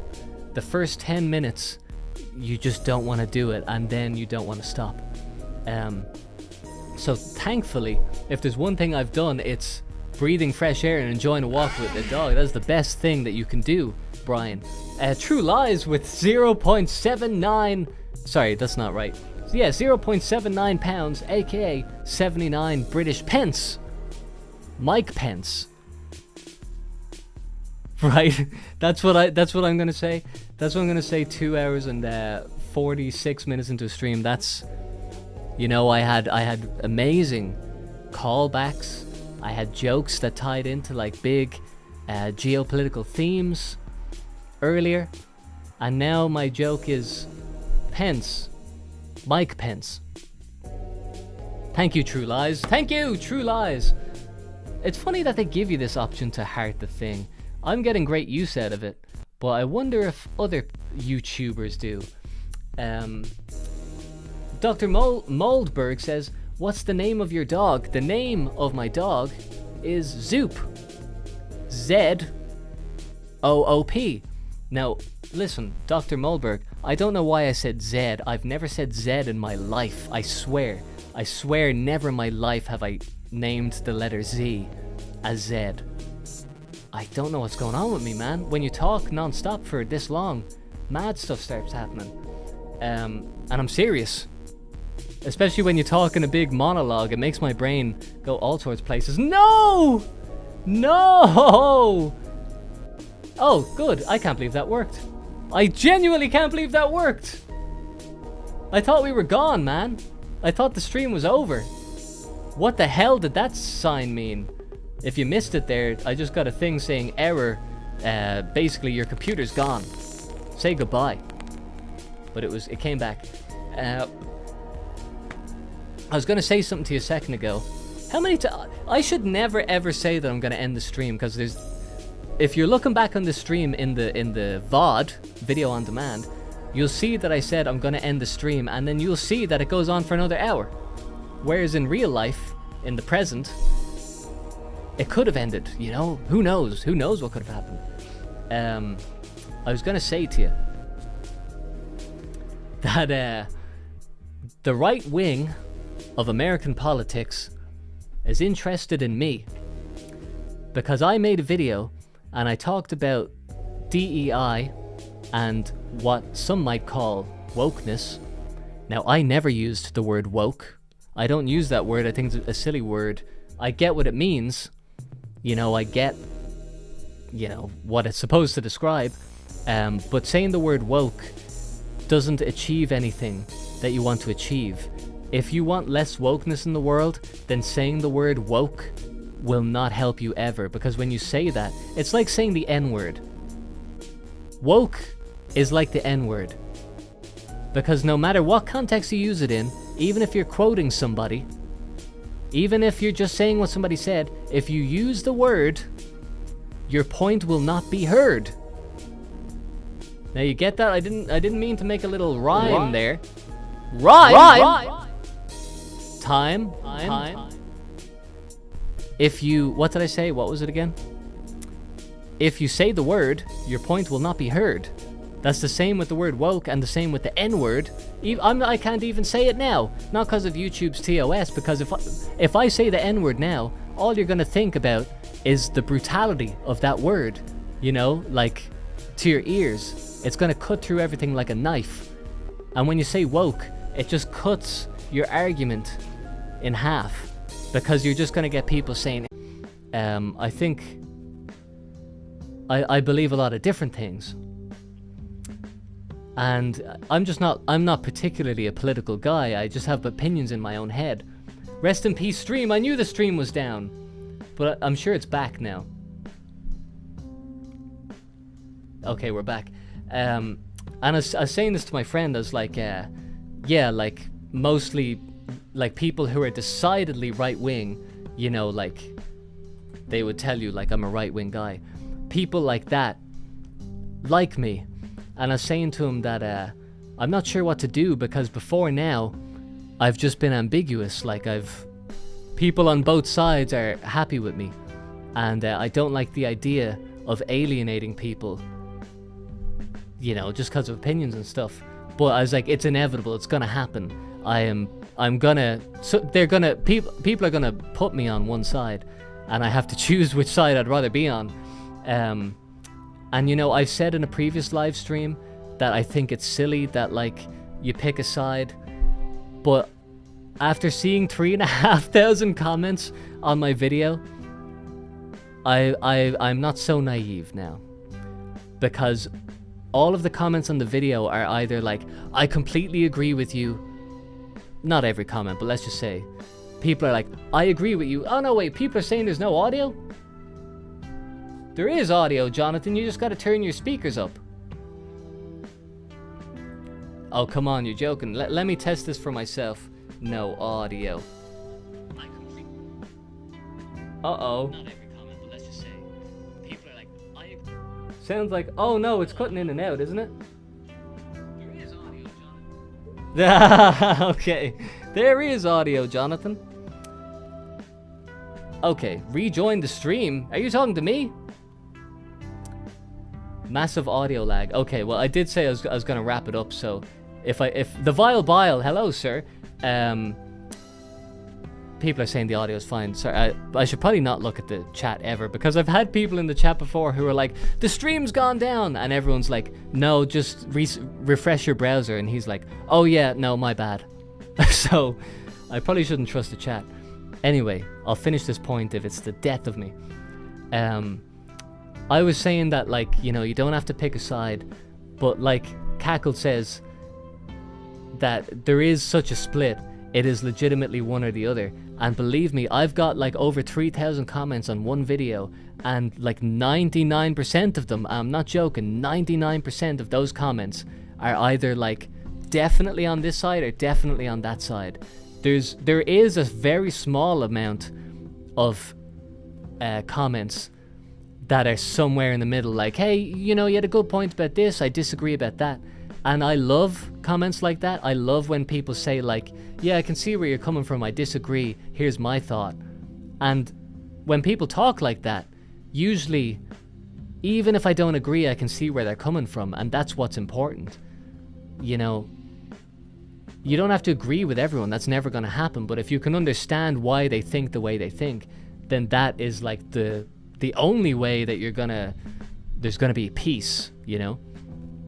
And then Pickle Man says, people who are in the middle don't leave comments. That's another thing, is that like, you can't think that the comments section is definitively what people believe, because I don't make comments. Maybe because I was maybe I'm a middle guy, you know, Malcolm in the middle. Maybe I'm Malcolm. I don't leave comments because I'm like, well, this is true, but I think this is true too, and that's a conflicting opinion. Better not write anything. And the people who write comments are the ones who are like, this is the truth. This is what I think. But I do think being on YouTube and doing what I'm doing and giving my opinion, which I do give, I have to think a lot more about like what my stance is, and you have to be clear. People don't like when you kind of say something that they get, but then you go way over here. They don't know what to think of you. And I guess I have to navigate how to like be myself, be authentic, and say what I truly believe, but also trying to make sure that like I don't accidentally say something which makes people go like, oh my god, he's extremely right wing, oh my god, he's extremely left wing. And you just have to be careful, not because what you said is wrong, but because of how people interpret things. And yeah, that's just something I'm thinking about lately. I've never had to think about that before. And it's funny because like when you are forced to come up with an opinion, you surprise yourself about how true you think something is. Like, I've been thinking about things like, what would my stance be on this? And I'm like, actually, now that I say it out loud, I'm like, yeah, I do believe this. Like, adamantly. Let's check out. Frandon says, love you, small dude. Thank you, Frandon. That's a lovely thing. Isn't that a nice thing to read? What is your favorite football club, Johnny? Johnny. So Jonathan's known as Johnny now in the chat. I literally just finished watching this video and had mixed feelings about the message, so it's very calming to hear this. Yeah, I mean, that's the thing, is that like the other thing is that so many people watch my video and they're like, oh, another right-wing guy. or, you know, some variation of that. Another right-wing grifter. And you know what? It would be unusual for people to assume that I have, like, mixed opinions about things. It would be unusual because the people who rise to the top on YouTube have very clearly defined views, and you don't see the top guy being the most nuanced guy. It's not the case. It's like the simplest thing to understand goes to the top. And as soon as you add nuance, it gets more complex, just like anything. Any picture, any painting, any music, the more complexity you add to it, the more you lose, like, a mass amount of people. So if I'm going to give my opinion, I have to be considerate of that. It's tough, you know, it's tough. Anyway, what do you care? Oh, it's so tough giving my opinion. It's not that tough, really, I guess. I've had my notifications for replies muted for a year because no matter what you say, someone's going to disagree. And yeah, that's also the other thing that I found with comments is that I've never taken comments seriously because, like, as you said, no matter what you say, someone's going to disagree. So the thing about having self-esteem and having a good internal locus of evaluation is that you can't let extremely positive or extremely negative things affect you. And it doesn't have to be extreme, but I'll put it this way. If you get a bad comment and someone says you're ugly, if you put your self-worth into that and you take what they say seriously and then you say, fuck, well, that guy said I'm ugly, so maybe I am. You know, you're gonna feel bad. And then on the other hand, if someone says you're beautiful, and if you take that seriously and you say, hey, that person said I'm beautiful, I must be pretty smoking. Both of those things aren't healthy because it might sound good to, like, take a compliment and think, hey, yeah, I am beautiful. But then it makes the bad comments cut through you even worse than before.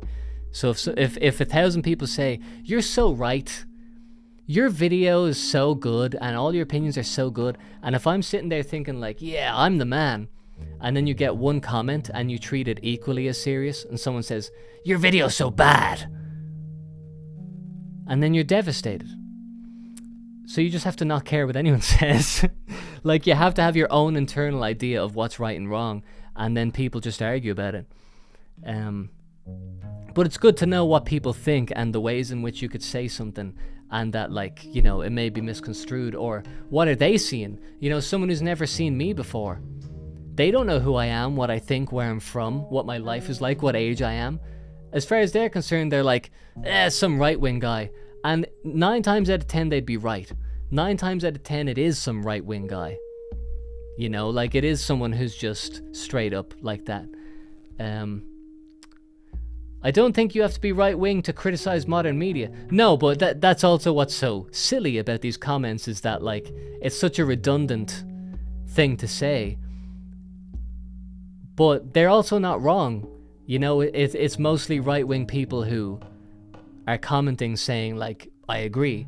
It doesn't mean what I said is right-wing. It just means that, like, the majority of people, it seems, who think that way are also that way politically inclined. That's not my fault. I didn't make that happen. And Dan, I'm going to call him, says, I must say, kind sir, you have impeccable drip. Thank you. I'll take that compliment, but little do you know that this is the only thing I wear on camera. And little do you know that everything I wear in normal life is just a black jumper or a white jumper or a black t-shirt or a white t-shirt. I think I'm wearing a black t-shirt now. Yeah, see? I'm a very plain kind of guy when I'm not in a race car suit. Many people listen to criticism far too much. What one person praises about you, another hates. Look at Darkest Dungeon 2 as an example of when criticism was taken too seriously and identity was lost. Yeah, you know, that's such an important thing as well, is that as a creator, the worst thing I can do is change my vision or my idea or my opinion because I think it's going to please people. Because when you do that, we all know how that goes, right? If you try and change your opinion to like please people, you're still gonna equally please and displease the same amount. But the people who liked you are gonna see that you're not authentic, and they're not gonna like you. So the worst thing you can do is be inauthentic. That's it. And try and navigate the whole fucking social landscape with that in mind. Do you even own a motorcycle, says Pickle Man? No, I don't, but I don't even know if this is a motorcycle costume. You know, I don't even know how to drive. I don't have a driver's license. Felt like there was more to say there, but then I finished the sentence and I thought that was good. Minimalism is a great way of life. It saves a great amount of headaches. Doesn't mean you can't splurge every now and then. Well, I wouldn't say I'm a minimalist, but I don't buy anything because I don't want anything. And I have fucking no money. But the less you buy, the less you want stuff. And the more you buy, the more you want stuff. And that is so true. I think a lot of people don't know because they've never tried not buying stuff. But I could go to my bank account now. I bought like 4 things in the past 2 months. Not including bills and that type of thing. Not gonna lie, if I didn't watch your streams, I would have thought you were actually from the south. Yeah, I would like to trick people into thinking that, but ultimately I gotta say genuine stuff in my genuine voice, and you can't do that talking like this. I have thought before, maybe I'll just do entire live streams in this voice, because like True Lies says, I got the face, you know? I look like it. I look like I could be from the south. But that's not a nice voice to listen to for 4 hours. Okie doke. That's about it for the stream, ladies and gents. Just flicking through this, see if maybe there's one more comment that I should get to. But this is all talking about the stuff that we just talked about. Let's go for this one. Intercourse Handgun says, I think anybody smart enough can tell by the way you laid out your arguments that it's not a left or right thing. You've said you don't have a problem with the people, but instead the motive. Yeah, that's right. Anyone who's actually paying attention can hear the message, and the message is, like you said, not left or right. But here's the other thing. The inevitable thing about being popular on the internet is that the more popular you are, the more you get distilled into a sentence. So if you take like Jordan Peterson, for example, if you Google him, it's just going to say, what's it even going to say? It's going to say like right-wing, what's he even called? Pundit? Right-wing commentator or something like that? You know, I'm not saying anything here or there about Jordan Peterson, but to just distill someone down to like one sentence like right-wing commentator is just nothing, you know? How about I distill you down to a sentence? True Lies. What if I said True Lies? He's from Ecuador and he goes to college. You know, you'd be like, hey, there's more to me than that, buddy. So the thing with being popular is that the more famous you are, the more you just get like reduced to right wing, left wing, anti-woke, woke, gamer, artist, comedian. And I was talking to my friend, this is what I was going to say about 25 minutes ago. I was going to say 25 years ago, which is still accurate. I was saying to my friend, like, I'm not sure what to do, or if I should do anything, or like, how should I think about this inevitability of being more popular?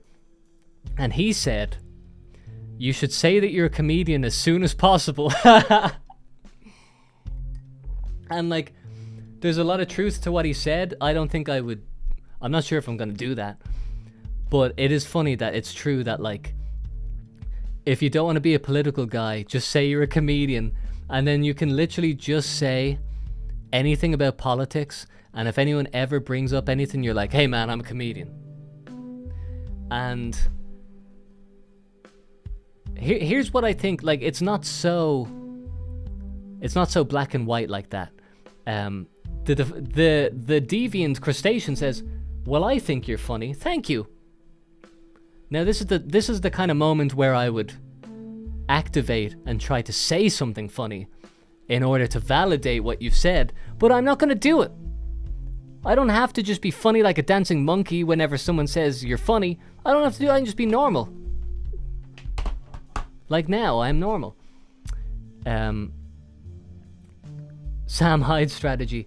I mean, every comedian kind of does this. This is what I was gonna say, is that like being a comedian means that you have to tell the truth, because jokes are only funny if they're true. Like you may have heard, like, you know, an open mic or whatever, and someone will come out with a premise. They'll be like, "Hey, do you ever get it when you just like shit on the floor, and then you pick it up later, and it's real satisfying to like pick up your own shit from like the living room floor?" And you're expecting like that's your premise of a joke, and people are like, "No, I don't do that," because like a joke can be absurd and not true, but if you're trying to say that this is my genuine life, this is what happens to me, and then you continue as if we all agree that this is true, it's not funny.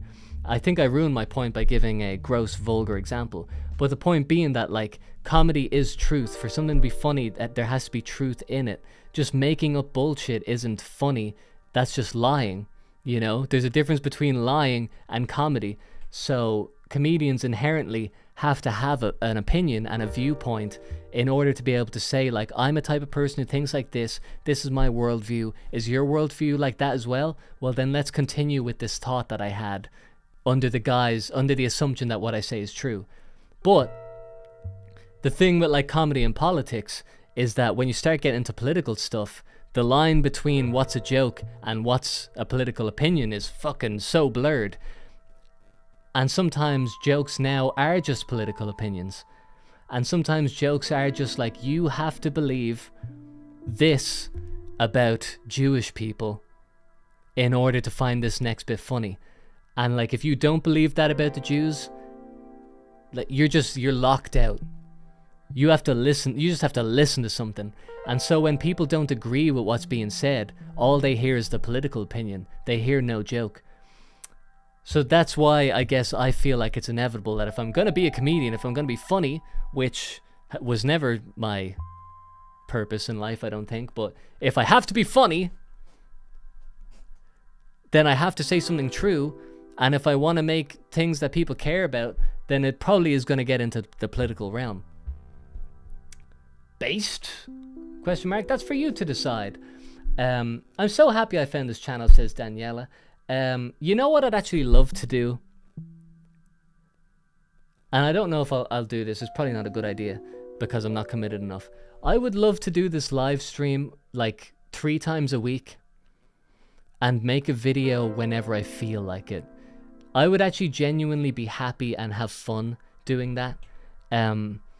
But I need to build my profile, and I have a lot of skills in video making and stuff. Hey, Devout Sharad.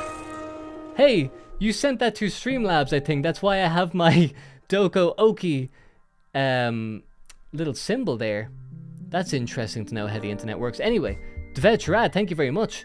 Genuinely invocative ideas aren't bound by words or dogma. Keep speaking to the heart with indescribable emotion. Thank you, Devout Sharad. Thank you very much. I appreciate that a lot. 2323, is that some sort of coded message?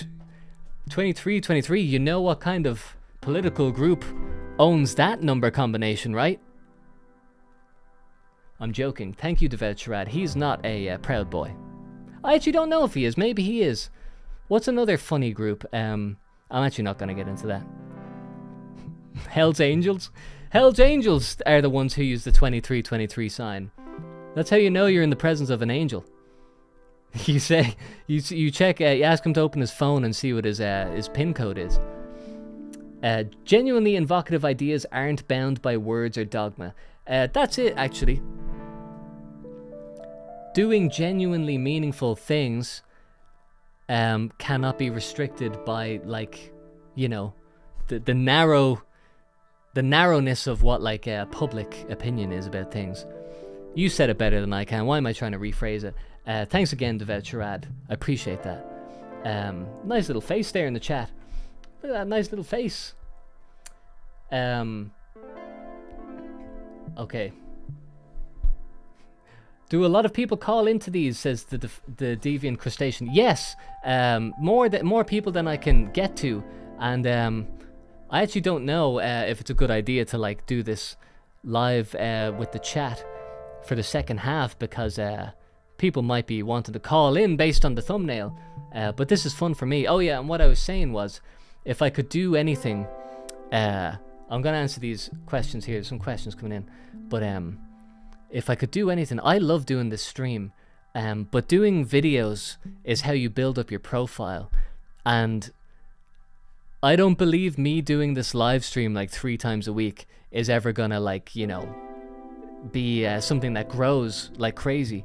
But making a video whenever I can make a video, like, gets you to that next level, and then it justifies doing the live streams, and it all builds. So it's really like exciting and fun how, like, you know, I can get better at doing this live stream. We can all like chat, and this is like a casual thing, and then the videos are like a more refined thing that helps you better understand like what I think and style, and it's entertaining, and like these two things work together. But what's funny is that like you actually go really slow, because if I didn't do live streams, I'd have a lot more time to work on video. Well, not a lot more time, but I'd have more time to work on videos.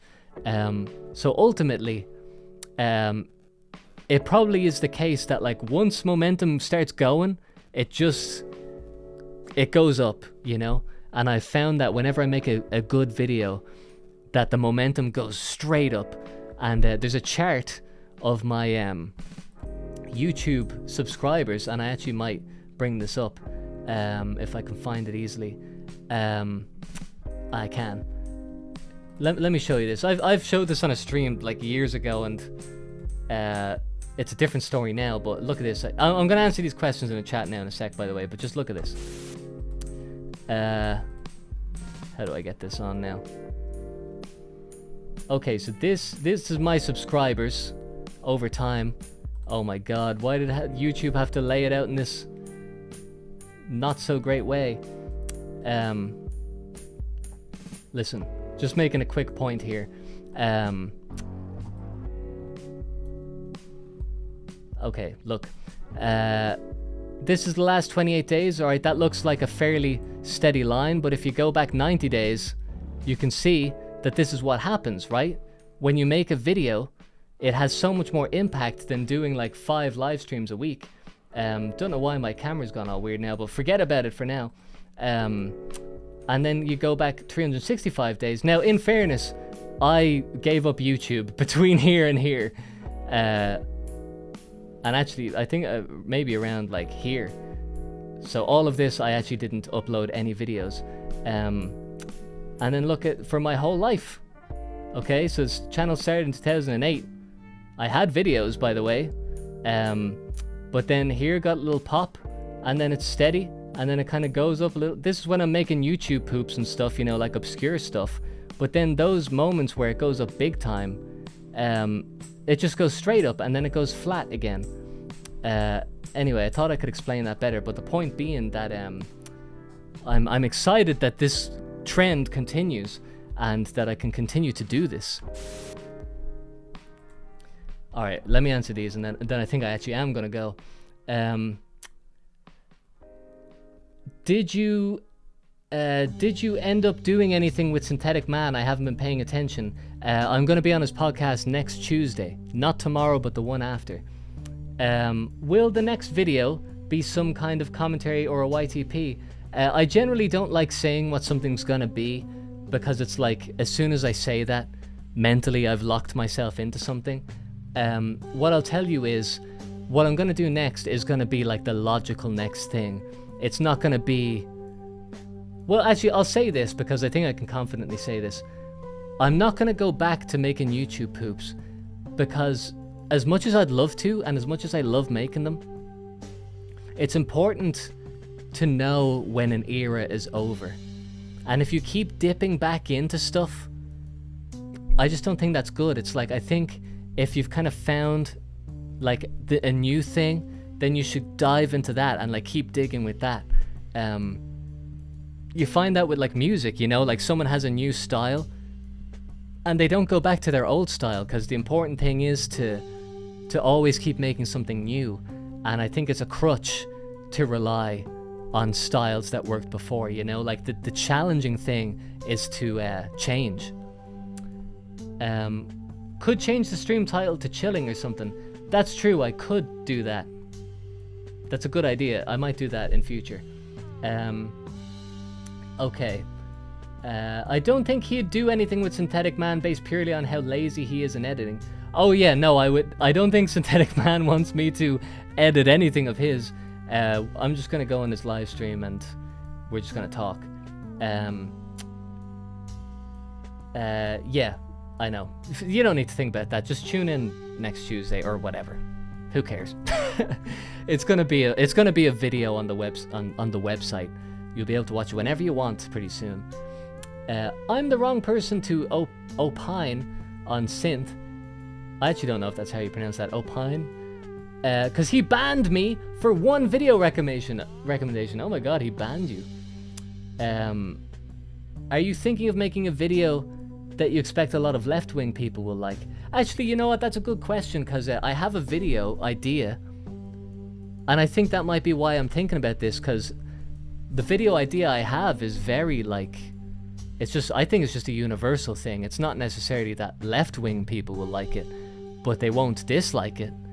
And to be honest, a part of me does like the thrill of doing things that are a bit, like, divisive, because I find that fun. Like, I love logging onto, like, the YouTube studio thing and going to the comments and seeing, like, some new comments, and there will be one comment which is like, "You're an idiot, everything you said is wrong," and then the next one above will be like, "You're a genius, everything you said is right." And I love that. What I'm scared of is going to the comments and everyone says I agree, because then I just don't really want to read the comments, you know, like, because it's not really good for me to just read 1,000 things that say yeah. And I don't know, it's fun seeing the charged emotions on both sides, but I wouldn't do that on purpose. Let's see, could make and grow a second channel, given that older channels tend to grow slower. Listen, I have like 5 YouTube channels. The last thing I need to do, and I'm serious, the last thing I need to do is start another YouTube channel. If you go to my channel and scroll down to the bottom, no, I haven't done them all concurrently. Usually I do a channel and then leave it. But yeah, I tried starting a new channel like a couple months ago and I gave up the small dude. I gave up this channel and I started something new. I was insane. It was a very silly thing.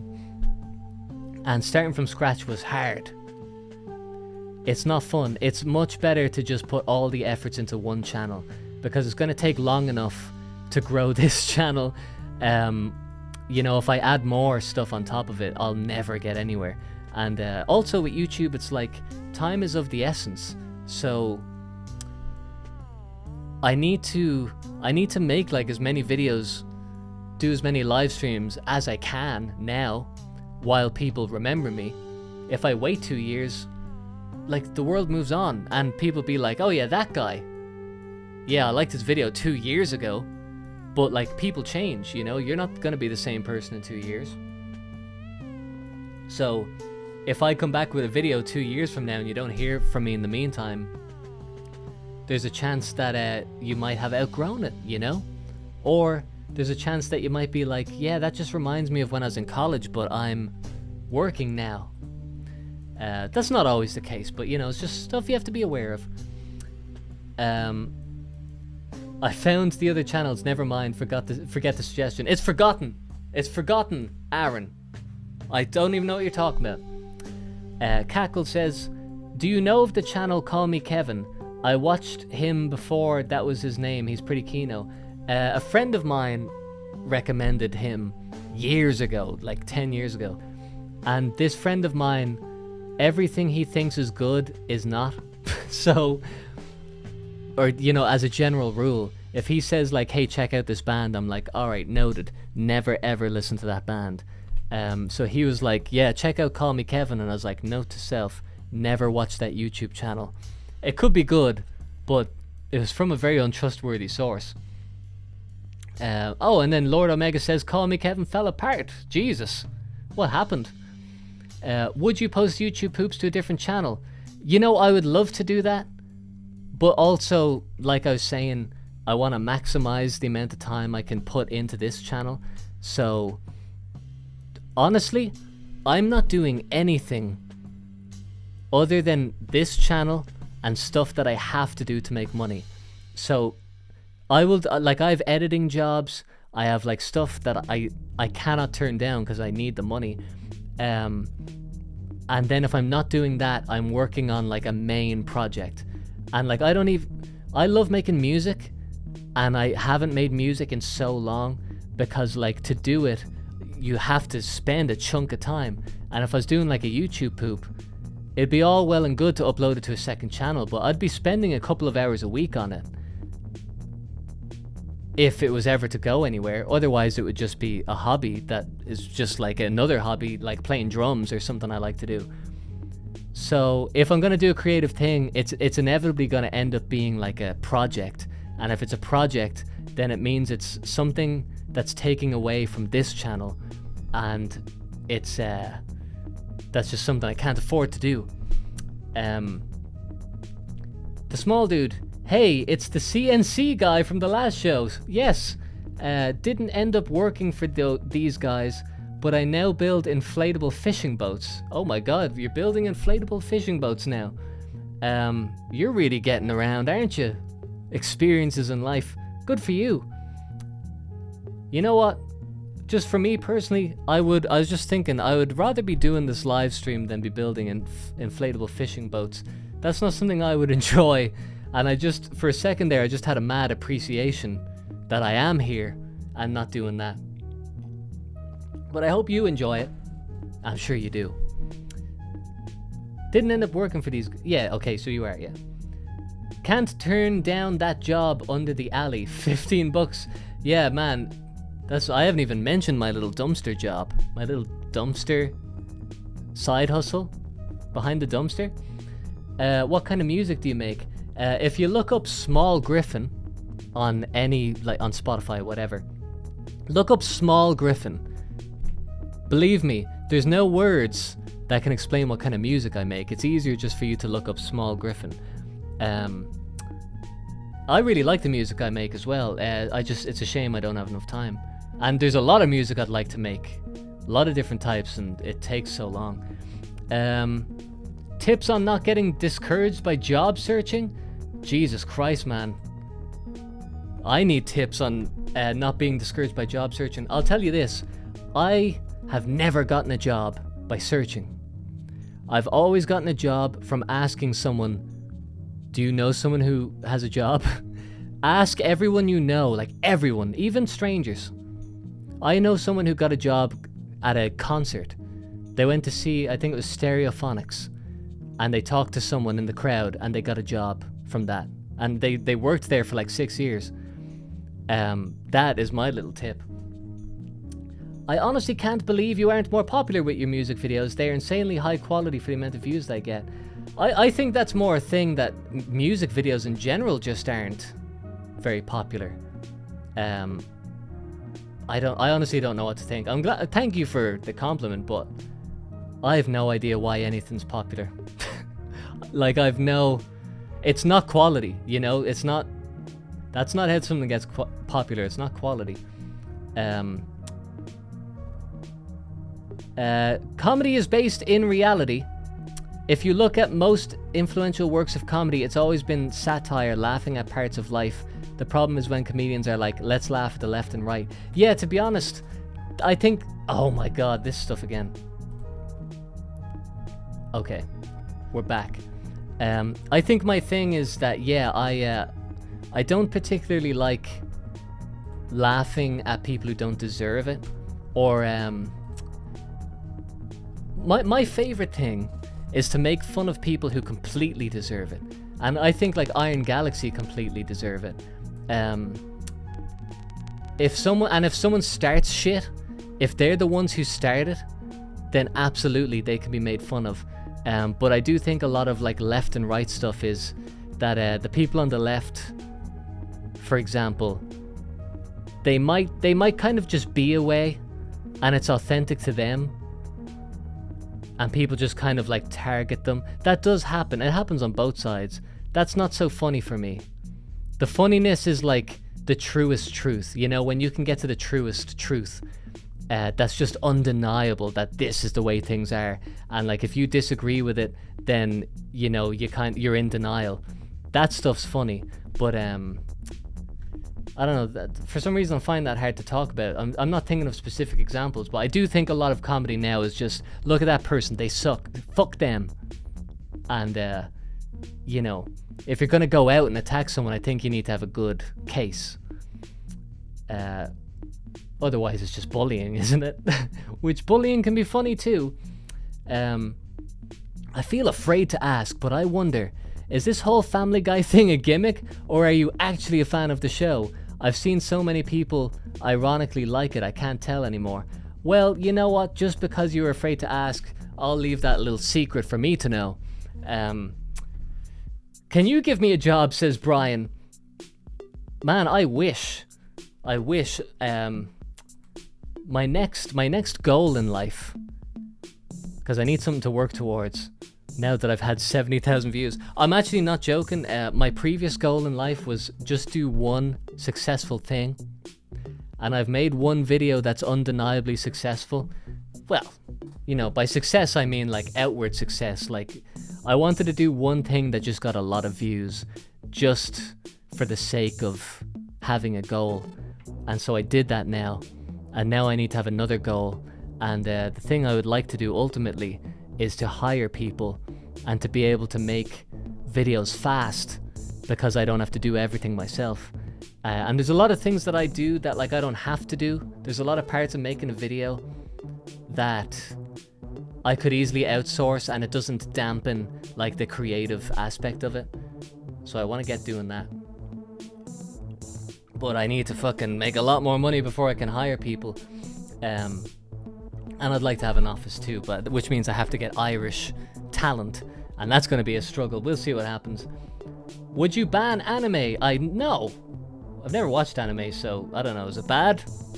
I've heard it's not so bad. Iron Galaxy is staffed by alien bug people. Okay, now we're getting into that now.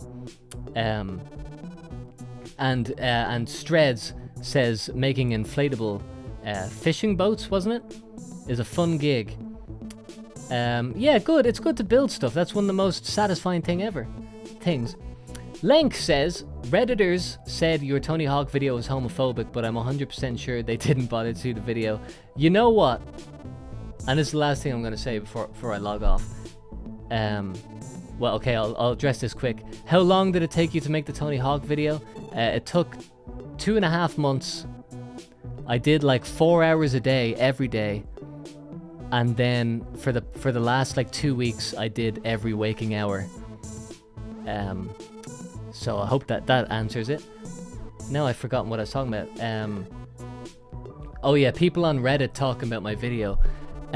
Listen, what a lot of people do, and I know they're doing it because I've seen the comments, they click on the video, they check the chapters, they see that there's a chapter called diversity, they go straight there, they listen to 1 minute of what I said, and then they type a massive comment. I know for a fact that is happening, because they say stuff that just demonstrates clearly that they haven't watched any of the rest of the video. And so anyone on Reddit, I guarantee you, they just clicked the video, went to the diversity section, and then said, yep, I've seen everything I need to see. And doesn't that sound exactly like what Reddit would do? You know, I've seen everything I need to see here. Yep, I knew it. Another right-wing grifter, of course. Well, time to get the keyboard out. You are an evil person, and I hate you.